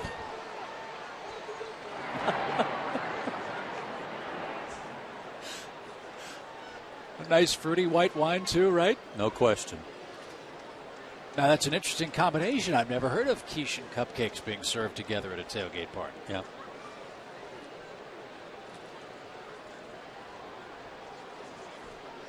Well, we'll see how it all works out after game 2 here tomorrow. Braves and Mets at 4:11, first pitch. Again, it's not a night game. Big Fox will broadcast. They might have quiche and cupcakes before the game, too. As Bay is down on strikes. Becoming very popular. And then the big Styx concert immediately after the game.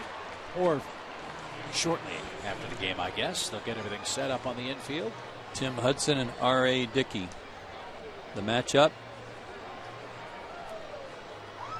Dickey, if you haven't seen him pitch, is the knuckleballer.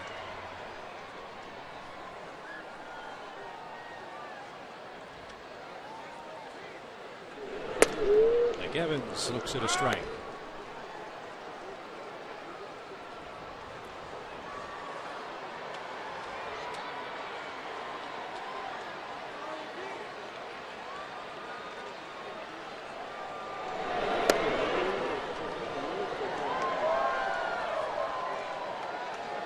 This one got out of hand early. 4-0 after a half inning, 4-1 after one, 4-2 after two. The Mets with 2 in the third and 4 more in the fourth. And there's bad news in Philly. The Cardinals lead in the ninth, 2-1. Yadier Molina hit a go-ahead home run for the Cardinals.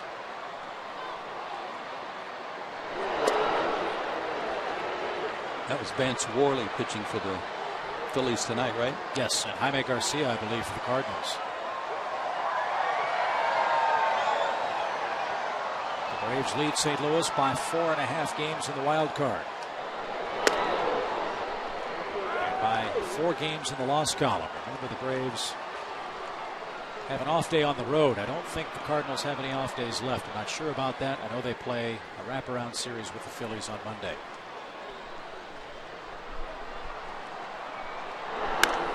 Liner into left center field. That's trouble. Nick Evans will make his way into second base. He is 3 for 4. And he was a guy that was really scuffling. He'd come back from Buffalo, had really started, again, getting some playing time at first base and playing well, getting some hits, had put up good numbers in Buffalo. And then he had gone into a 5 for 34 stretch until tonight. Made an out his first time up, and he's 3 for 3 since. And the catcher, Josh Tolley, bats. He has 2 hits and 2 RBIs.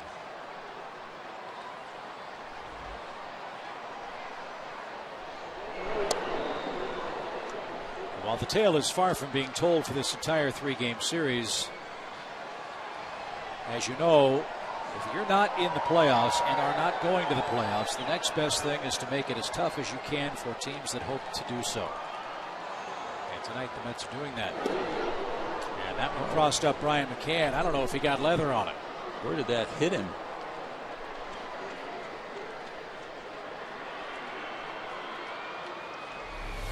I mean, he turned his body like it was a breaking ball.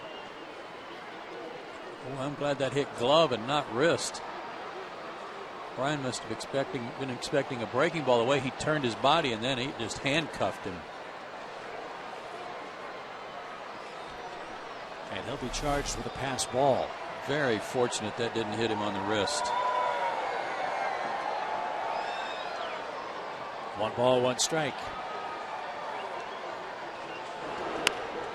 And a looping line drive in right field. Drops in for Tolley. He's got a 3 RBI game. 11-2 New York.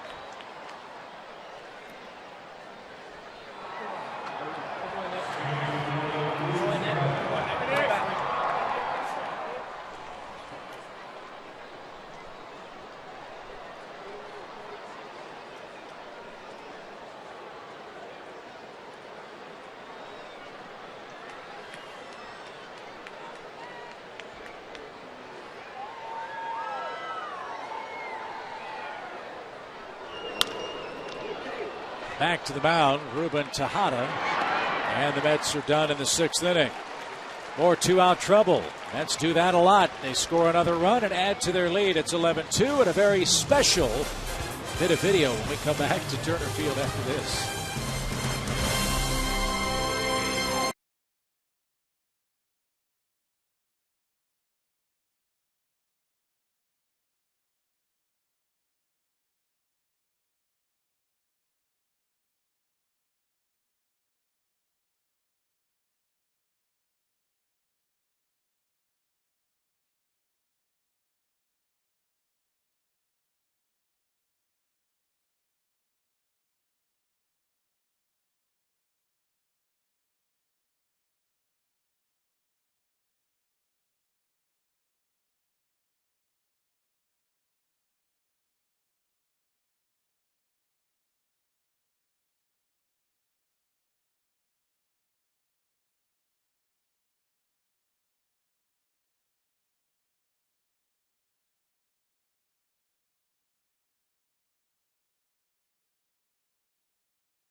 Train. How about this? It's Star Wars night. Chipper Skywalker. Tim Solo. I love this one. Darth Vader Moylan. And Chewbacca Hansen. I thought that was right on. Oh! Obi-Wan Kenobi, of course. Very nice. And I don't know if they got the eyebrows right. No, I'm a little upset about the eyebrows, guys. Nicely done. Brian McCann leads things off in the Atlanta 6th. Now that's right on. Yeah, I think that is. Don't too. you think? Yeah. And sadly, that is too. Very nice.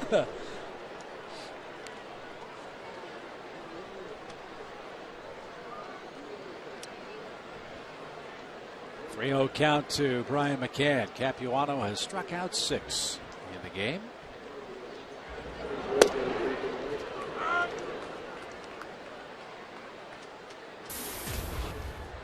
Mets had scored 5 runs in their last 4 games coming into today's play. And the last time they scored as many as 11, August 6th, against the Braves. Evans, some more adventures at first base. He hasn't fielded a ball cleanly yet over there tonight. First one was scored a hit, not this one. E3.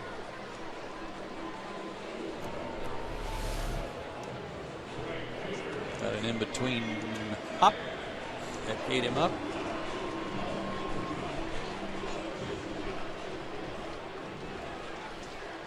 Right off the heel of his glove.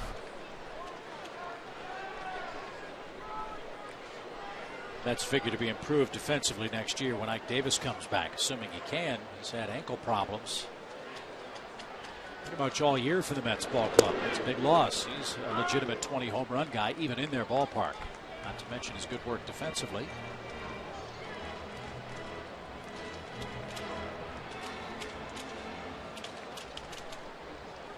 No balls and a strike to Matty Diaz.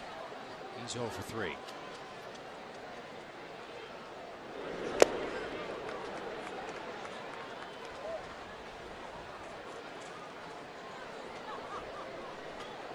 Miguel Batista getting ready.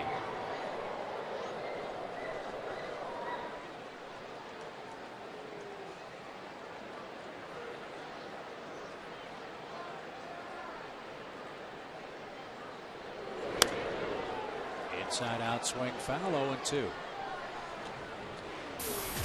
Florida won again tonight. Javier Vasquez shut out the Nationals. I think the Braves are finally going to get to see him when they go to Florida. Perfect. At the beginning of the week. He's pitching to a 2.20 ERA or so over his last 5 or 6 starts. Not bad for a guy that's been talking about maybe retiring at the end of the year. Yeah. I think they'll see him Wednesday.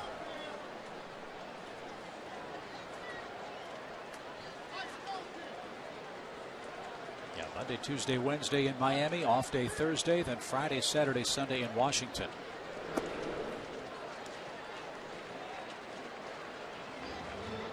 Will we see Strasburg up there? I don't know. I hadn't thought of that.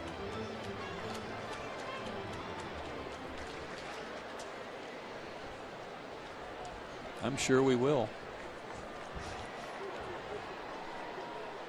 2 balls, 2 strikes. Good eye by Diaz to run the count full. Toley's done a nice job behind the plate tonight, knowing that with that change up and with the breaking balls, especially if he throws a slow breaking balls, there's a good chance he's going to have to block something in the dirt.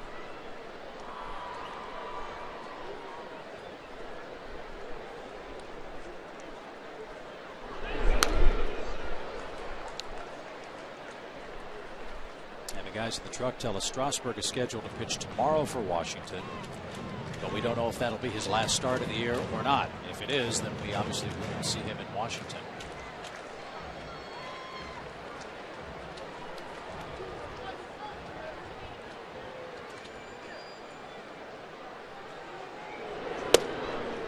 Ball 4 inside. Capuano can't believe he didn't get the call.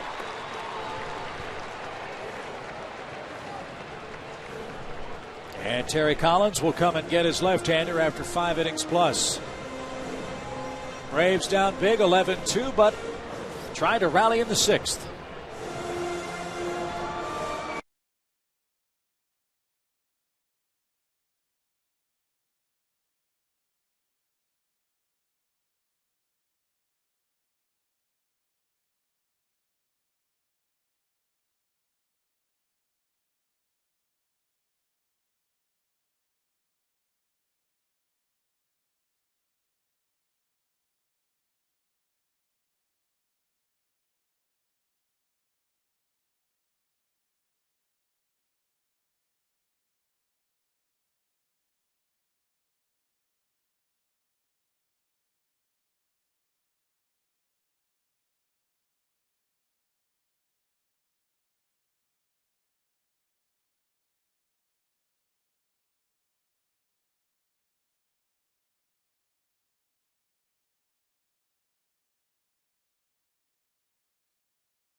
by McDonald's, by Ford, and by Moneyball.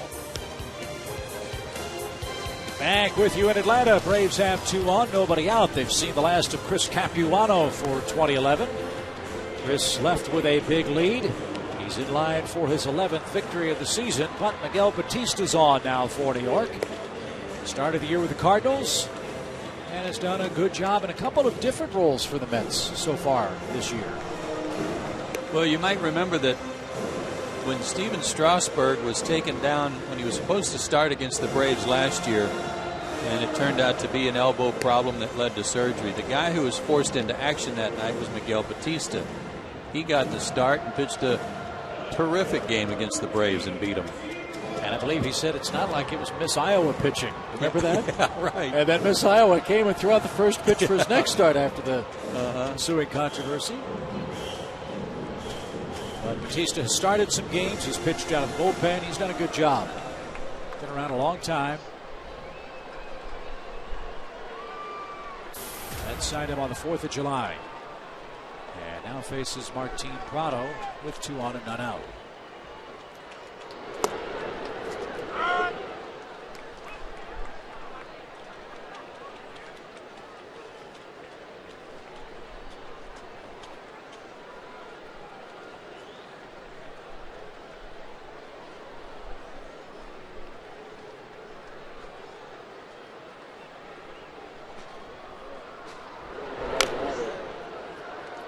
Still throwing hard, too.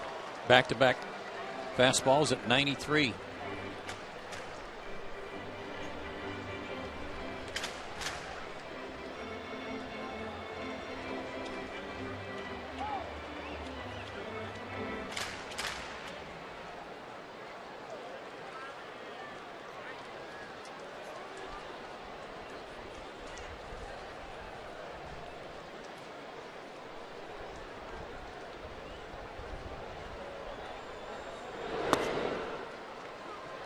That's a little low. 1 ball, 2 strikes.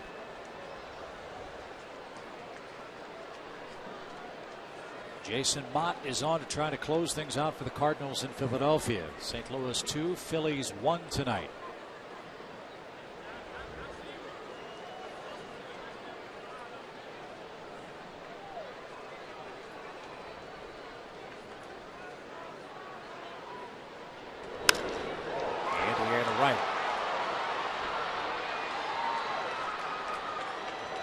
With the catch, Mets will concede the base. They'll keep a double play in order. Brian McCann at third, Diaz at first, and 1 out for Alex Gonzalez. Get your tickets now to see the Braves' final home series of the regular season. They'll battle the Phillies here at Turner Field September 26th, 27th, and 28th. Visit Braves.com or call 800-745-3000 for ticket information. It goes without saying the Braves are hoping that those games will be mere tune-ups for postseason play.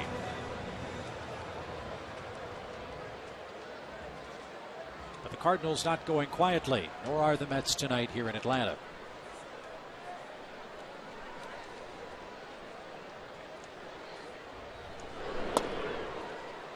One ball, no strikes.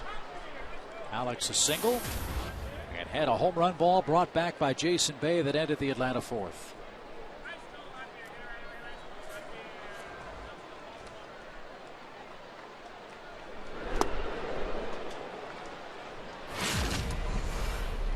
He hit a homer. The only part was Jason Bay wouldn't let it go over the fence. He brought it back. Great timing. Terrific play.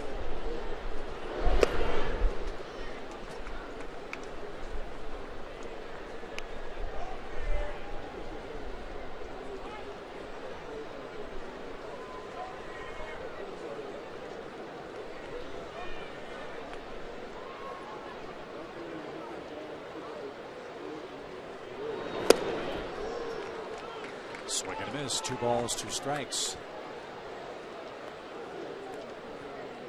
Eric Hinsky will bat for Linebrink, barring a double play here.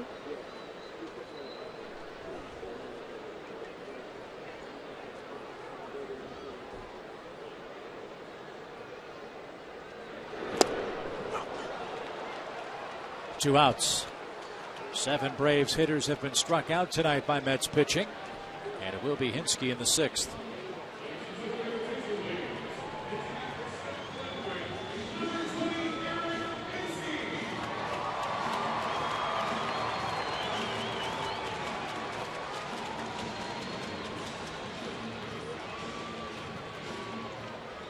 Had some luck against Batista.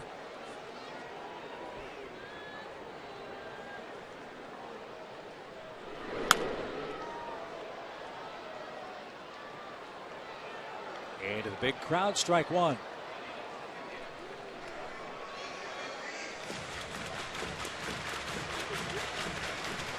Every Braves pitcher who has worked tonight has been scored upon.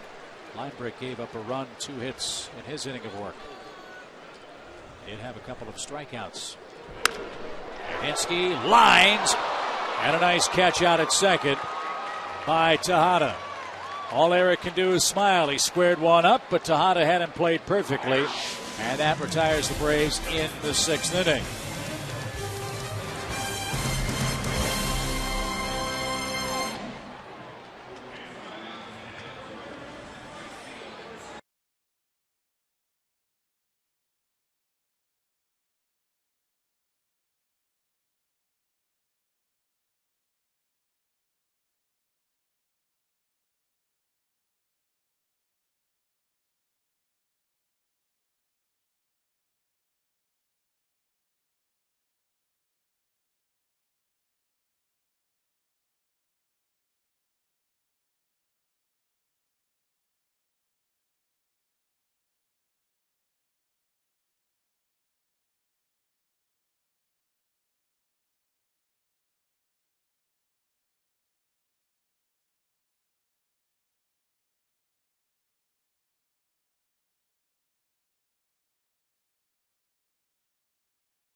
The Atlanta Braves, and so to the 7th inning we go, and it's time for the Coors Light Full Hard Blast. And tonight there have been a couple of them from David Wright. Multi-home run game, and the first one came in the 1st inning, a 2-run shot. That was his 13th of the year. And then off Julio Teheran, a 3-run homer in the 4th after the Braves had fought back to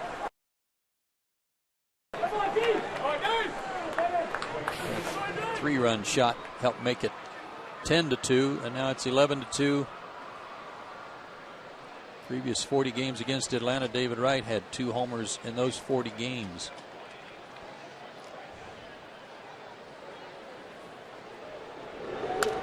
So time for another AT&T call to the bullpen. It's Arodys Vizcaíno that answers it for Atlanta. He'll start the 7th inning with Mets pinch hitter Willie Harris, the pride of Cairo, Georgia.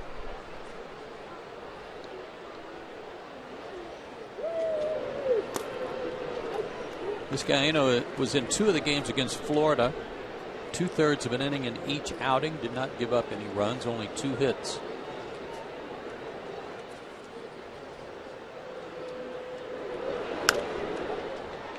Pop fly foul into the seats.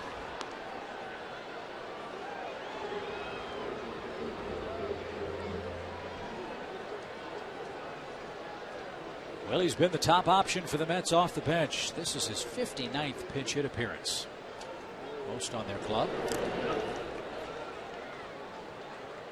And he'll face a 2-2 count.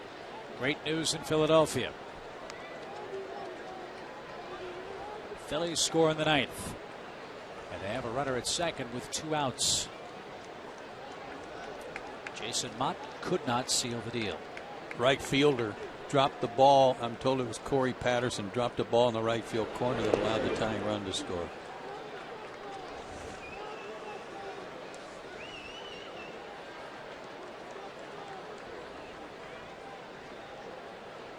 Meanwhile, in the American League, Boston is leading Tampa Bay. That game's in the 8th inning. The Rays 3 back in the wild card chase.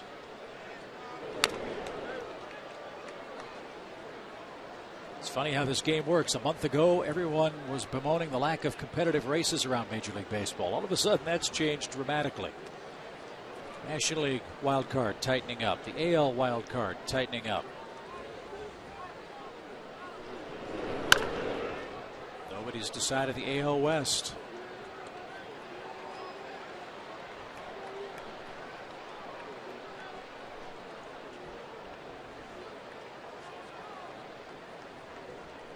That's a 4-game series through the weekend that started Thursday.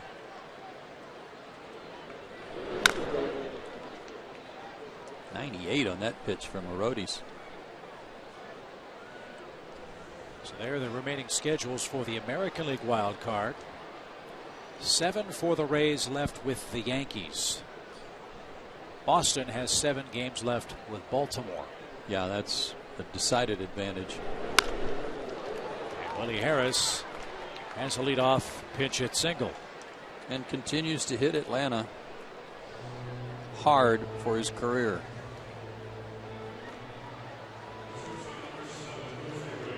And again, we go to the top of the order. When your leadoff man bats for the 5th time and it's only the 7th inning, that means your offense has had a good night. It's not a good sign for the opponent. No. I heard today driving in, I was listening to the Cubs and Astros. They were talking about on this date in Cubs history, there was a game where the Pirates beat the Cubs 22-0. And Rennie Stennett of the Pirates that day, I believe he was their leadoff hitter, batted 7 times and went 7 for 7. That's a good day. No balls and a strike. He probably had to take the next 2 days off for exhaustion.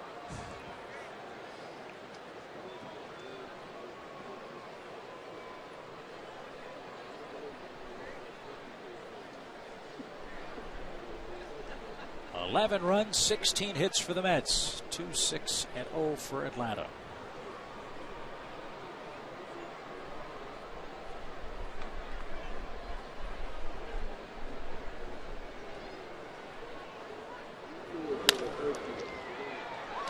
That smoked up the middle. Alex couldn't knock it down.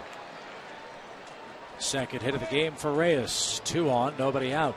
Alex looked back or looked down at the ground like that ball hit maybe a spike mark, you know, or a dirt cloud that had been kicked up on that hop. Right here, he's looking back toward the dirt and not where the baseball was going. Did that ball hit the mound going by? Wonder if that made it take a funny hop. If it did, it may have put some different spin on the ball than what he was expecting. Yeah. When it skipped off the mound, that may have caused it to spin a little funny. So more trouble.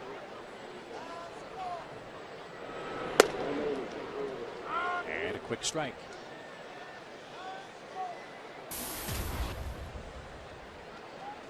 Pagan's reached 3 times. He scored twice.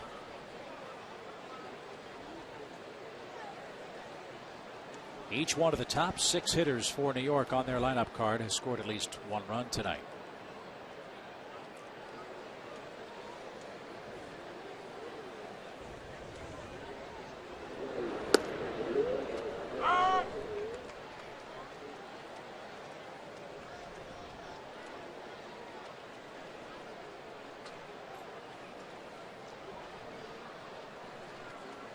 Mets season high for hits in a game is 20. They already have 17 in the 7th.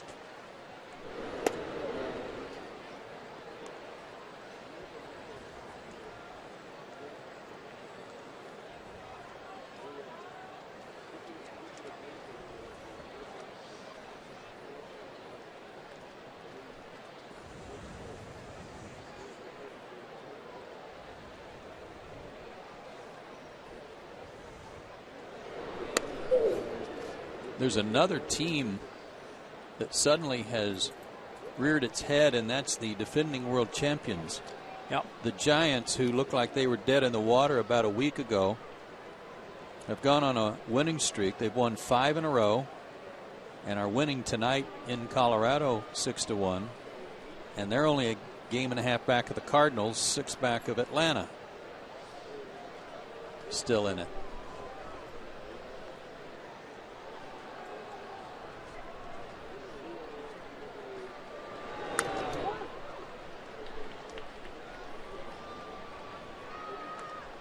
So that's the National League wildcard picture at the start of today's play. Forget the half part with the Cardinals. They're 4 back in the loss column. They do not have any days off. The Braves will have one next week on the road trip.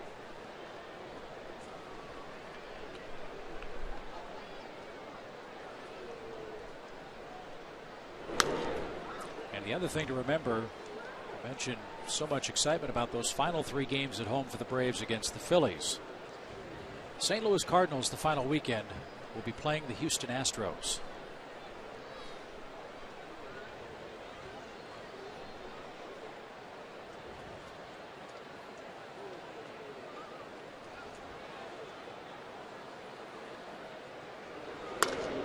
High fly ball to left.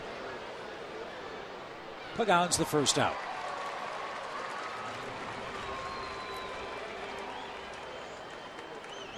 Here's David Wright.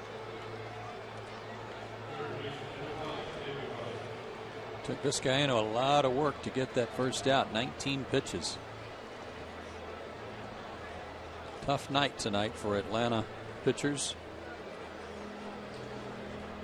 That's really been one of the most surprising stats all year, is the tough line that Atlanta has turned in against the Mets as far as the ERA is concerned. I mean, most of the year the Braves were 1, 2, or 3 in the National League in ERA.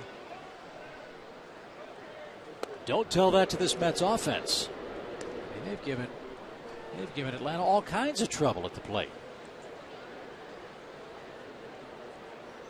The Braves are 8-7 overall against New York coming into play tonight.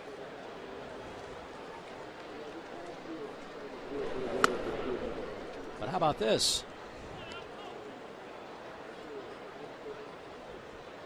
These numbers are all coming into play tonight. Out-homered them by an 18-7 margin. But look at the starters' ERA. 5.36 to 3.67. Thought that would have been reversed.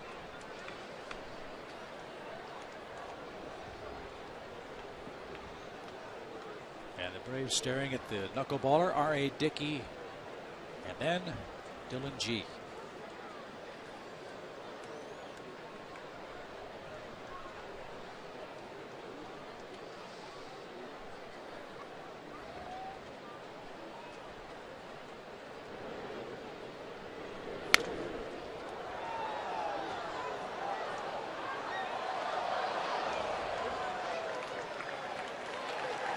th multi-homer game for David Wright in his career.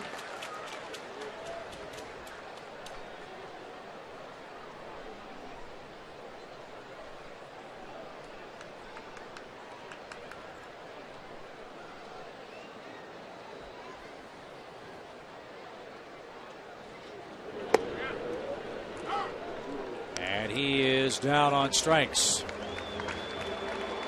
One strikeout for Vizcaíno, 2 outs in the 7th inning. Another big college football Saturday kicks off tomorrow at 1:30. Colorado State faces Colorado. Then at 10 o'clock, 7th ranked Oklahoma State battles Tulsa. And it's all right here on Sports South.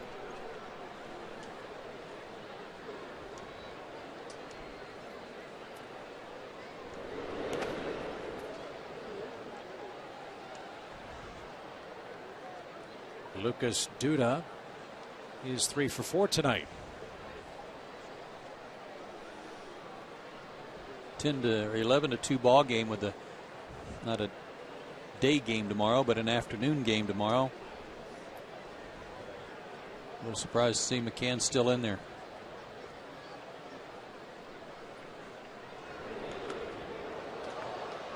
Never had a chance on that ball. It hopped so high it went over his shoulder. A wild pitch. Well, let me put it this way. Anytime a catcher has a ball bounce over them like this and they go back to the backstop and they catch the ball on the bounce, that's not a good thing.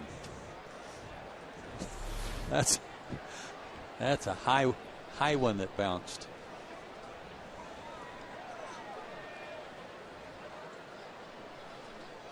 Two and 0.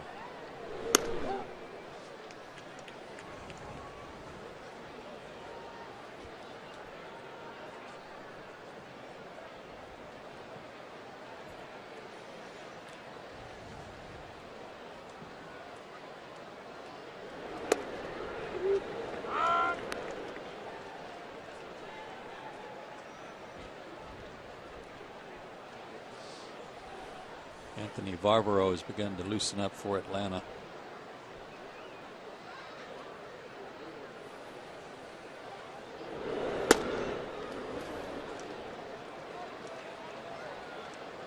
Bases loaded.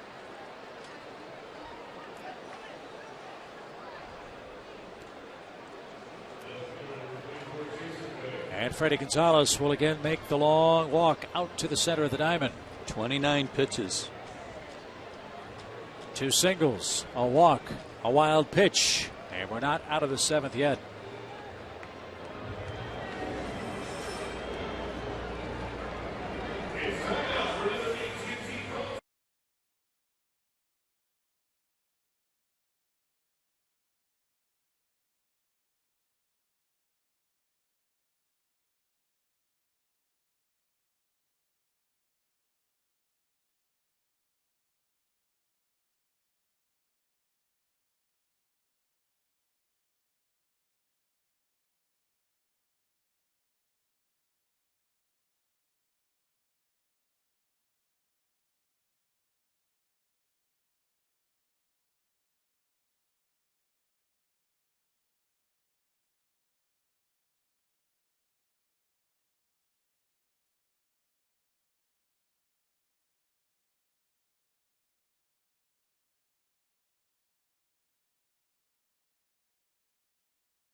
Georgia Power and by Toyota.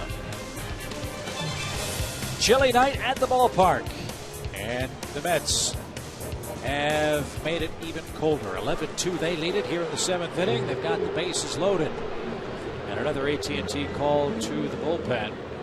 Anthony Varvaro becomes the 5th Braves pitcher to work in this game. And Joe, the Braves have thrown 169 total pitches so far tonight. Wow. That's a bunch. This guy only got a couple of outs, but it took him 29 pitches just to get those.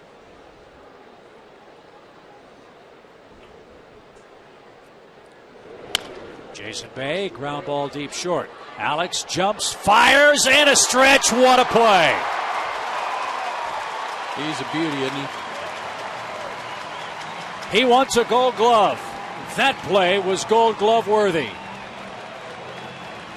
It saved a run and maybe a big inning. And it took away an RBI from Jason Bay.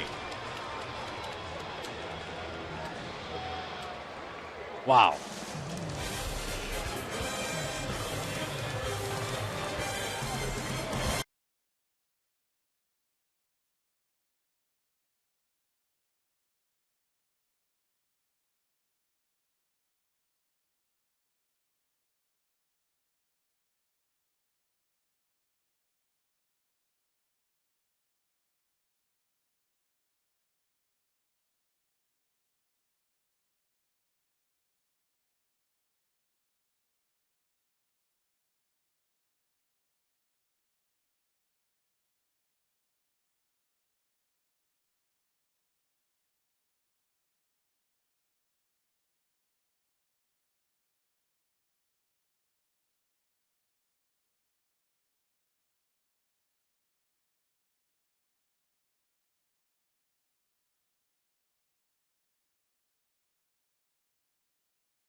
York has the lead here in the bottom of the 7th inning.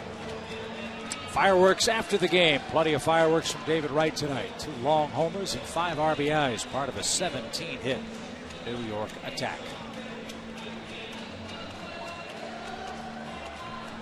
So at the top of the order coming up for Atlanta, New York goes to its bullpen, and Tim Burdack is on for the 67th time. They've got a couple of lefties in their bullpen. Daniel Herrera, the other. The Braves have seen a lot of Burdack over the course of the season. And everybody getting a little work in now in their bullpen with an 11-2 lead. Braves have 9 outs left. They need 9 runs to tie. Hey, 7 in the 7th would be a good start.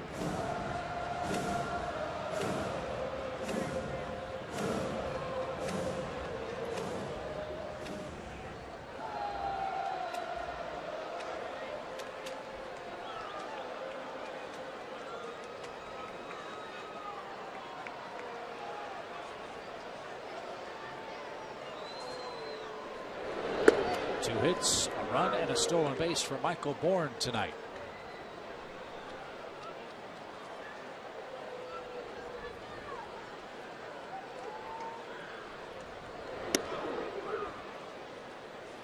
He'd like to reach for Chipper Jones. A Met killer, as you know. He's our Delta Airlines on deck batter. He's got an RBI tonight. Drove in the first run of the game for the Braves, but Jack Wilson doing his best Chipper impersonation, or Chipper doing his Jack impersonation. I saw the 1. I didn't see the 0. So I think Freddie, taking your advice, maybe getting some rest for his regulars with this one. 11-2 in New York's favor.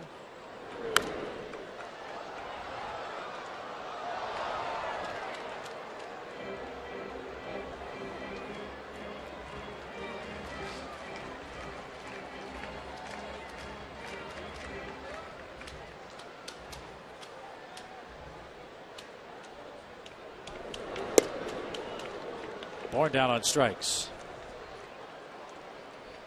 He had good luck against the first lefty he saw, but Burdack gets him for out number 1.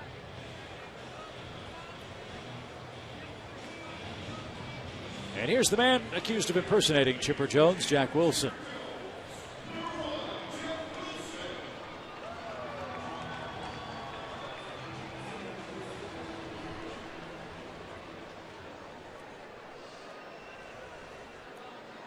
Jack, when he played those 3 games in St. Louis for Alex Gonzalez, had a pretty good series.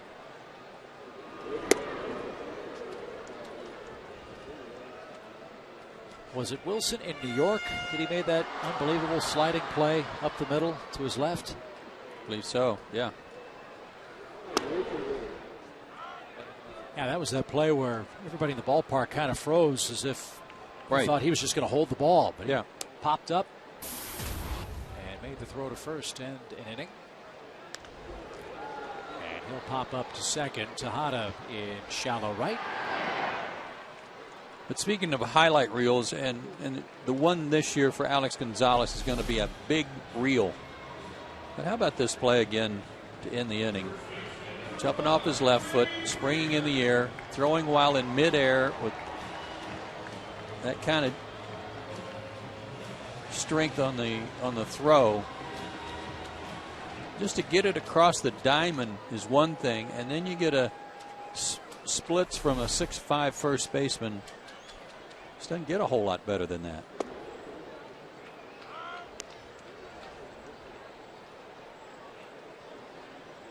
They've played this alignment for Freddie tonight, and it's somewhat interesting with Wright way off the line at third, and you can see Reyes pushed up the middle. Everybody on the right side pretty much the same. In the air to shallow right. Duda comes on and makes the play. Burdack gets the Braves in order in the 7th. We head to the 8th.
7-2.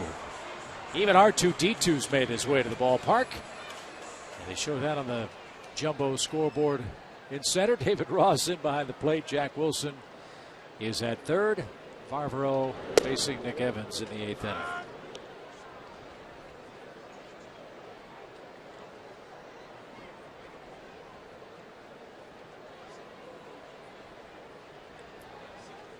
Three hits for Evans. And a little late. They're in the 11th in Philadelphia. 2-2 Cardinals and Phillies.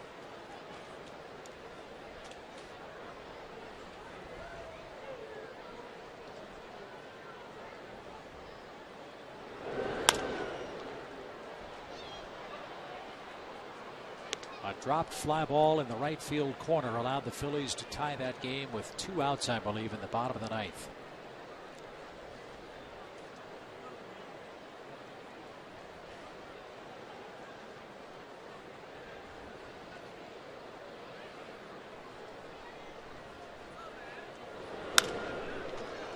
Fly ball foul by Evans.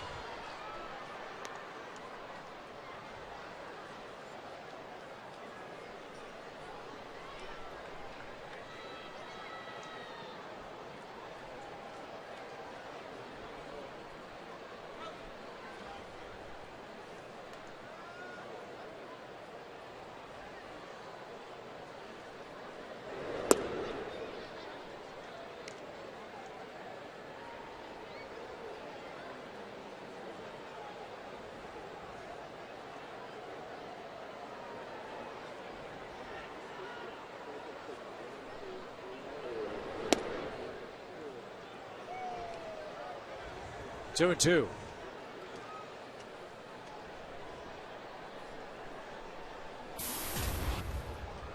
Mentioned the Giants and their long winning streak. All of a sudden, Arizona's hit a little dry spell. They're losing tonight. San Francisco 7 back in the West.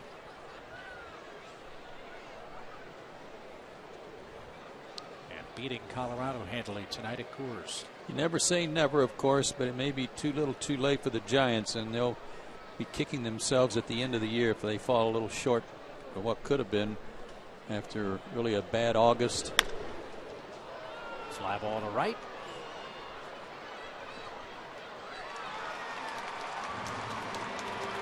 And a reminder, folks, we talked about this a couple of days ago, but I want to remind you folks about the Ford Frick Award and the nominees that are on Facebook. You go to facebook.com/baseballhall, and on that site there are some links to cast your vote for the person you think should be in the Hall of Fame thanks to the Ford Frick Award.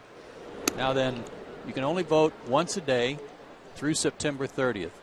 But Skip, Pete, and Ernie are all on the list. Ernie as an at-large choice. And I urge you to go to that site and vote once a day for your favorite. Because the top 3 vote getters from across baseball, based on the fans, go into a pool that then will be added to by a committee of Hall of Fame selectors, who will then choose this year's inductee into the Hall of Fame as a Ford Frick Award winner. Skip and Pete Ernie are all there. So go to facebook.com/baseballhall and then vote for your favorite.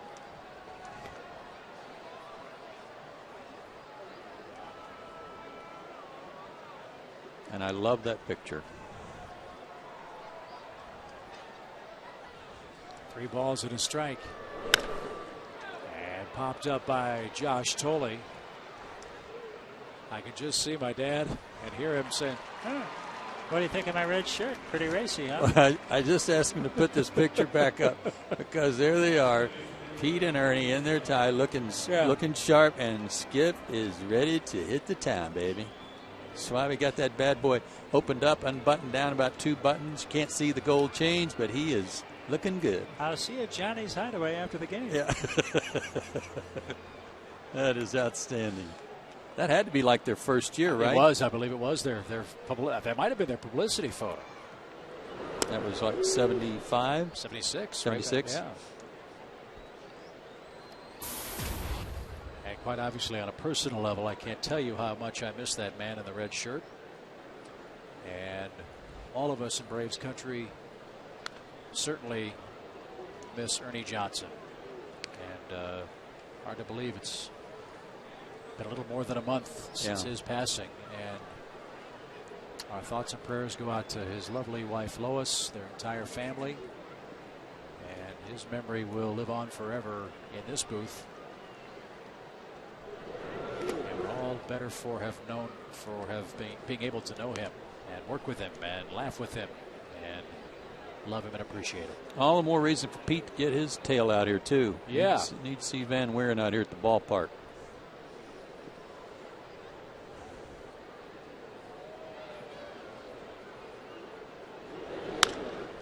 Fly ball to right. And that takes care of New York in the 8th inning. 11-2 is your score in Atlanta.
Ross, who stepped in for Brian McCann a half inning ago, and David's our Delta Airlines on deck hitter.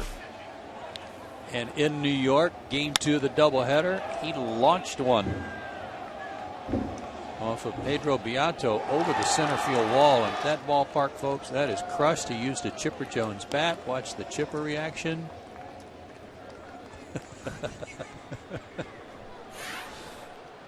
Happy days.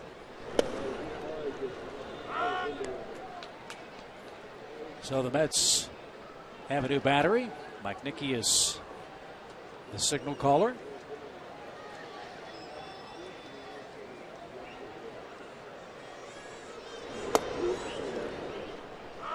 And Josh Stinson on for the 9th time.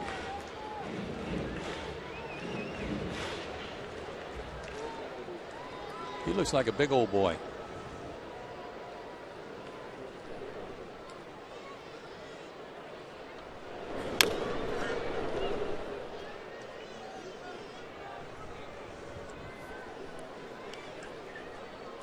.6'4", 209 out of Shreveport, Louisiana. Looks bigger than that. That's big enough. Pretty cool story. A 37th round pick.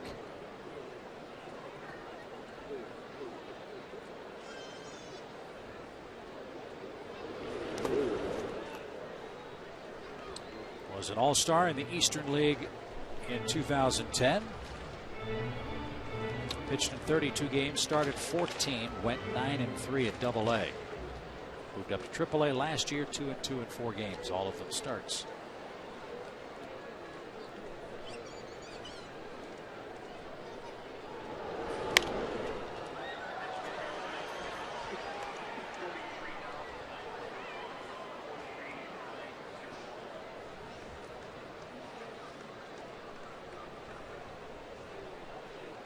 $43,901 the crowd at Turner Field. The Braves at 2.159 million fans in 2011. Huge crowd.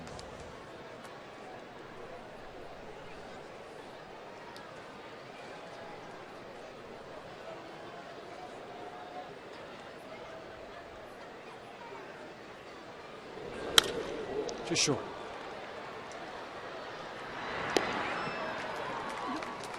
One out in the 8th. Cardinals score 2 in the 11th. They lead 4-2 over the Phillies. And they're still hitting. Boston clinging to a 1-run lead in their game. That one, I believe, is the 9th inning, and Jonathan Papelbon is on to try to finish things off for the Red Sox. Here it's David Ross. Base is empty.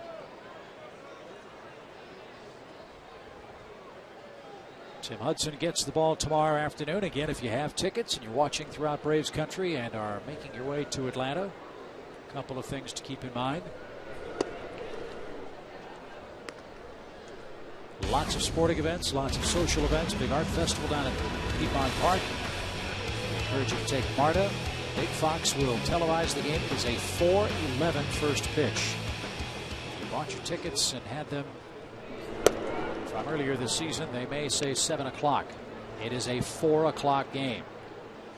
And then rock legends Styx will be performing shortly after game 2 of the series.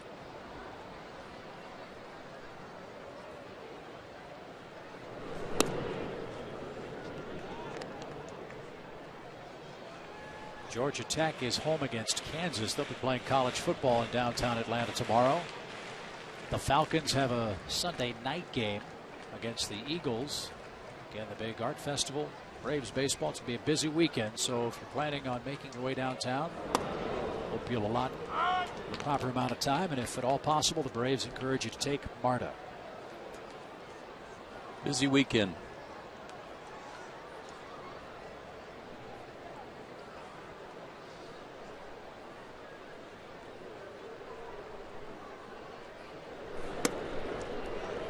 Ross takes a walk with 1 out.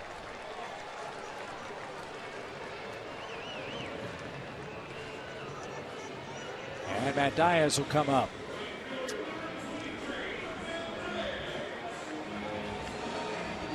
"11 games left after tonight. 2 more with the Mets. Then we hit the road. We go to Florida, we go to Washington.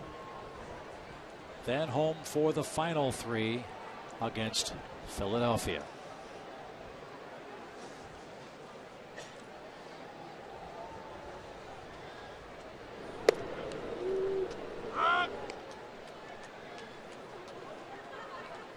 Matty is 0 for 2 with a walk.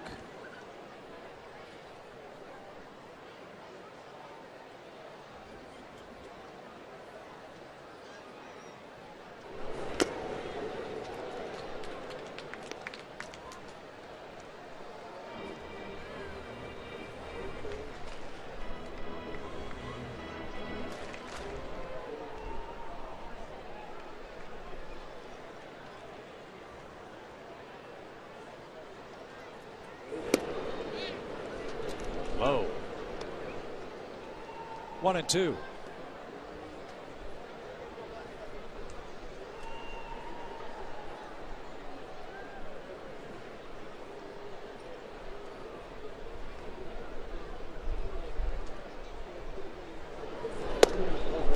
That's right there. Pretty good hook right there. And 2 outs. Time for our Academy Sports and Outdoor Leaderboard. All the Braves offense came early tonight. runs in the first and second inning. But look at what the Braves have done late. These are usually against the elite pitchers that you see in a major league game. Set up guys and closers. It's a great attribute to have, but you'd like for all those runs to be when you don't need them, just kind of add-on runs. But for the Braves, they also, I think, still have the most come from behind victories, don't they? Might be right. Or at one point of the season they did, and that would indicate a lot of those runs were meaningful to help win ball games late. Last at bat decisions, the Braves are 23-10. Well, look at it this way: Final at bat. They played all those extra inning games, 50 extra innings. So from the 9th inning on, that adds up too. Yeah, good point. Or 7th inning on, I should say.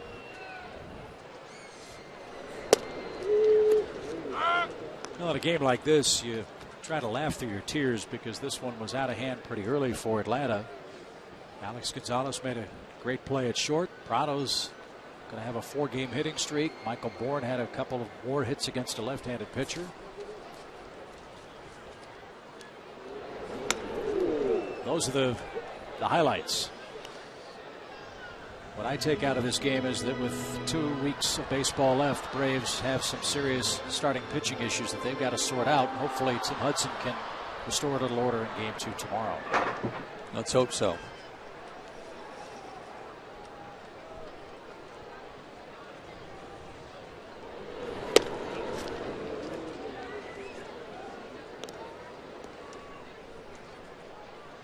He has not pitched that well against the Mets this year. He's made 4 starts. Talking about Hudson, he's 1-3 with a 5 ERA. So hopefully he can pitch more Tim Hudson-like. Serve to Reyes at short. And that will send this game to inning number 9. 9 the spread tonight, 11-2 New York.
David Wright.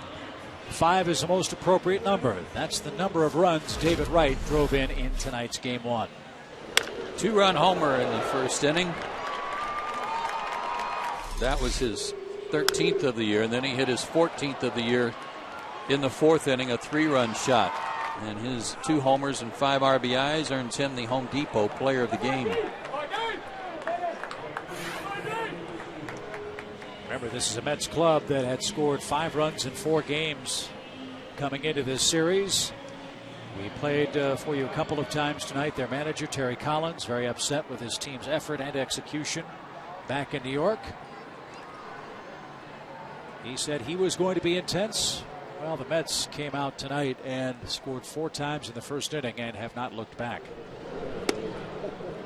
So Anthony Varvaro back out there for the Braves, with Mike Nikias catcher.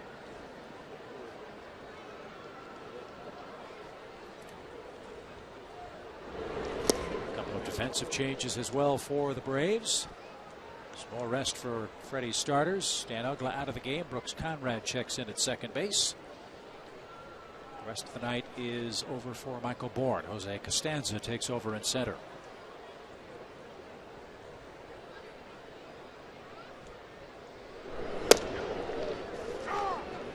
And Nikias is caught looking for strikeout for Varvaro. He's retired all 5 he's faced.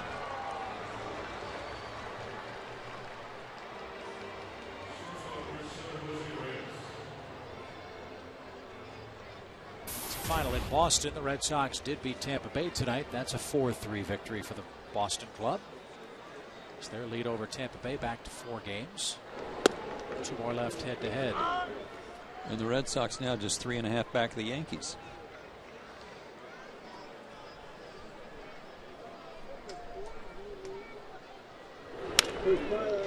Another hit for Reyes. 3 of them tonight. 3 singles, a walk, a steal, and a run. Get them all today. Yep. Just get them out of your system.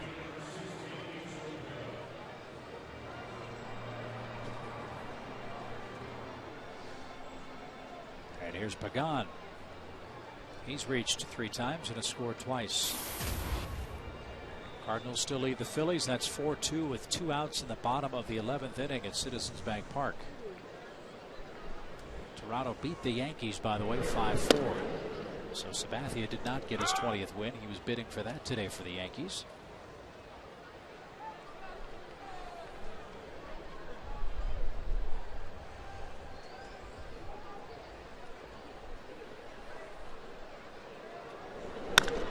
High fly to right. Manny going back. And on the warning track, hauls it in. 2 outs.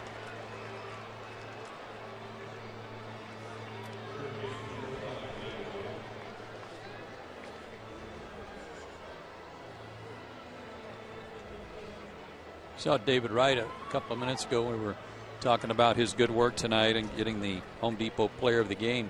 He was looking at some scouting reports and going through the list of pitchers for the Braves to kind of get a refresher on Anthony Varvaro before he came up this inning.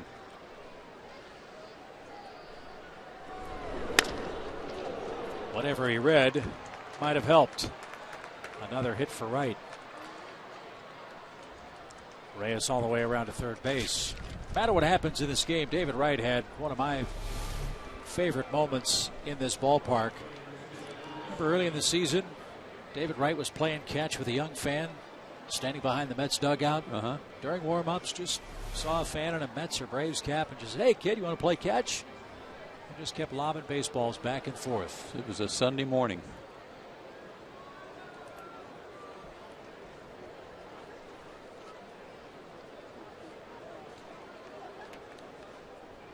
So a good night for Wright. Here's Duda.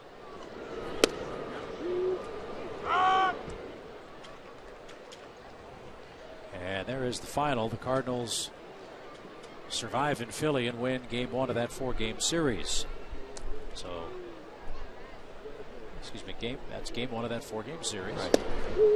And so if this score holds, the Braves lead over the Cardinals would be 3.5. Doesn't that figure? I mean, just when you actually kind of pull for the Phillies. Yeah. You know, just figures.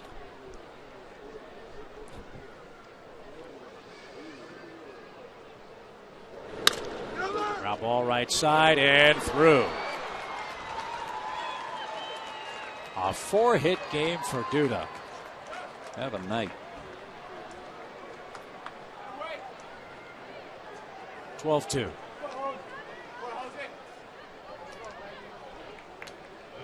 Oh, and your manager wonders about intensity. I'm sure it's very tempting for the Mets to have this one salted away and feel pretty confident that they're not going to surrender a 9 or a 10-run lead. But how about Duda grinding out at bats and Wright and Reyes in this 9th inning?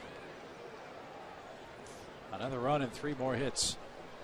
Got to be greedy in this game.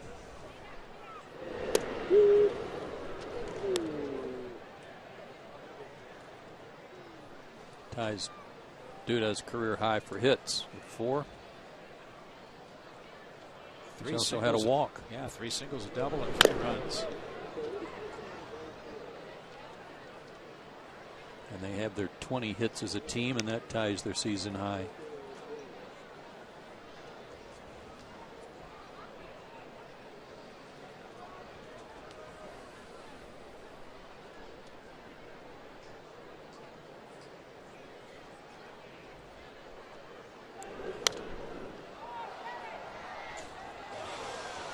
One and two.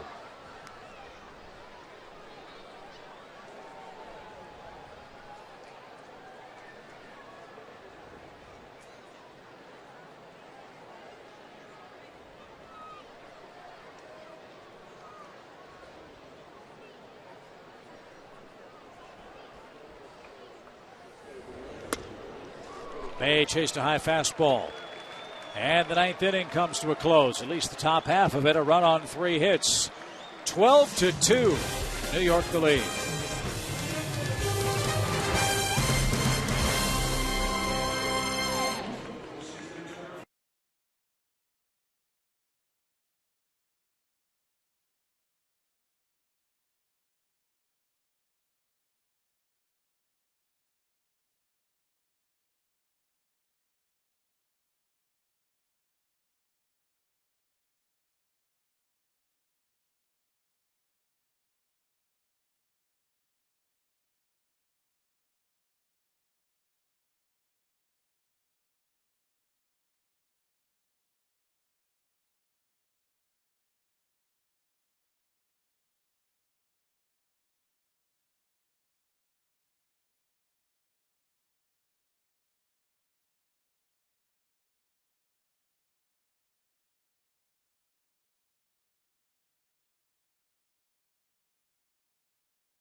In the 9th, Alex Gonzalez, and then we'll see.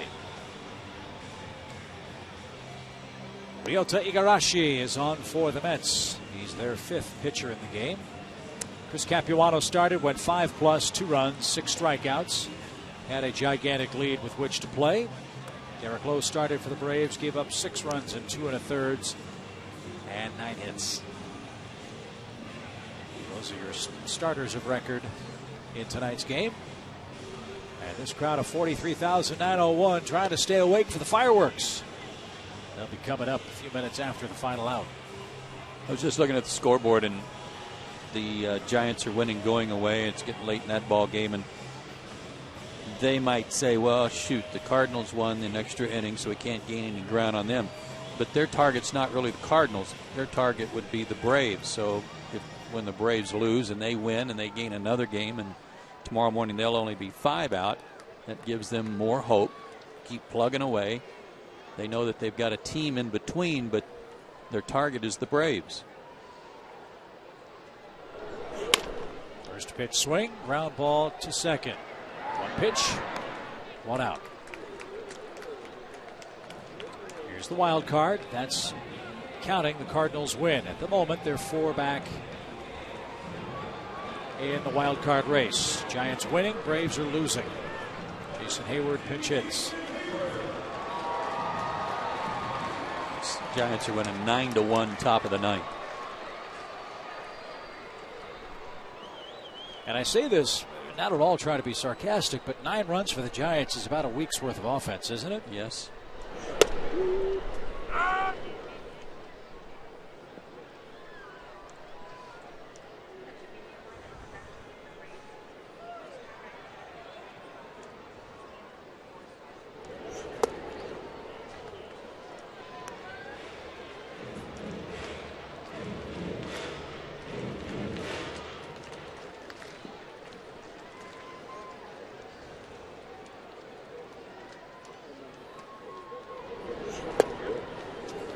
Pads at the knees.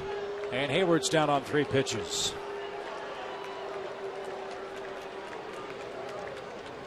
And Brooks Conrad trying to keep the game alive in the 9th.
One ball, 2 strikes.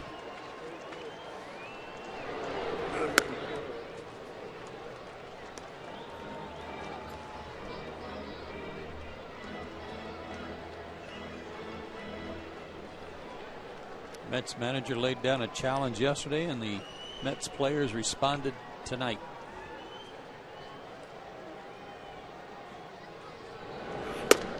And that mercifully ends game 1. The New York Mets playing the role of spoiler to perfection tonight. They pound the Braves 12-2, tonight's final score at Atlanta. David Wright had a huge night with a couple of homers and 5 RBIs. Chris Capuano beats Derek Lowe for a crowd of 43,901. That's our final score from Atlanta. Coming up next, it's Braves Live. Stick around for post-game interviews, Freddie Gonzalez sound, and all of tonight's highlights. For my partner Joe Simpson and the crew, Chip Carey. Stay tuned. Braves Live's coming right up.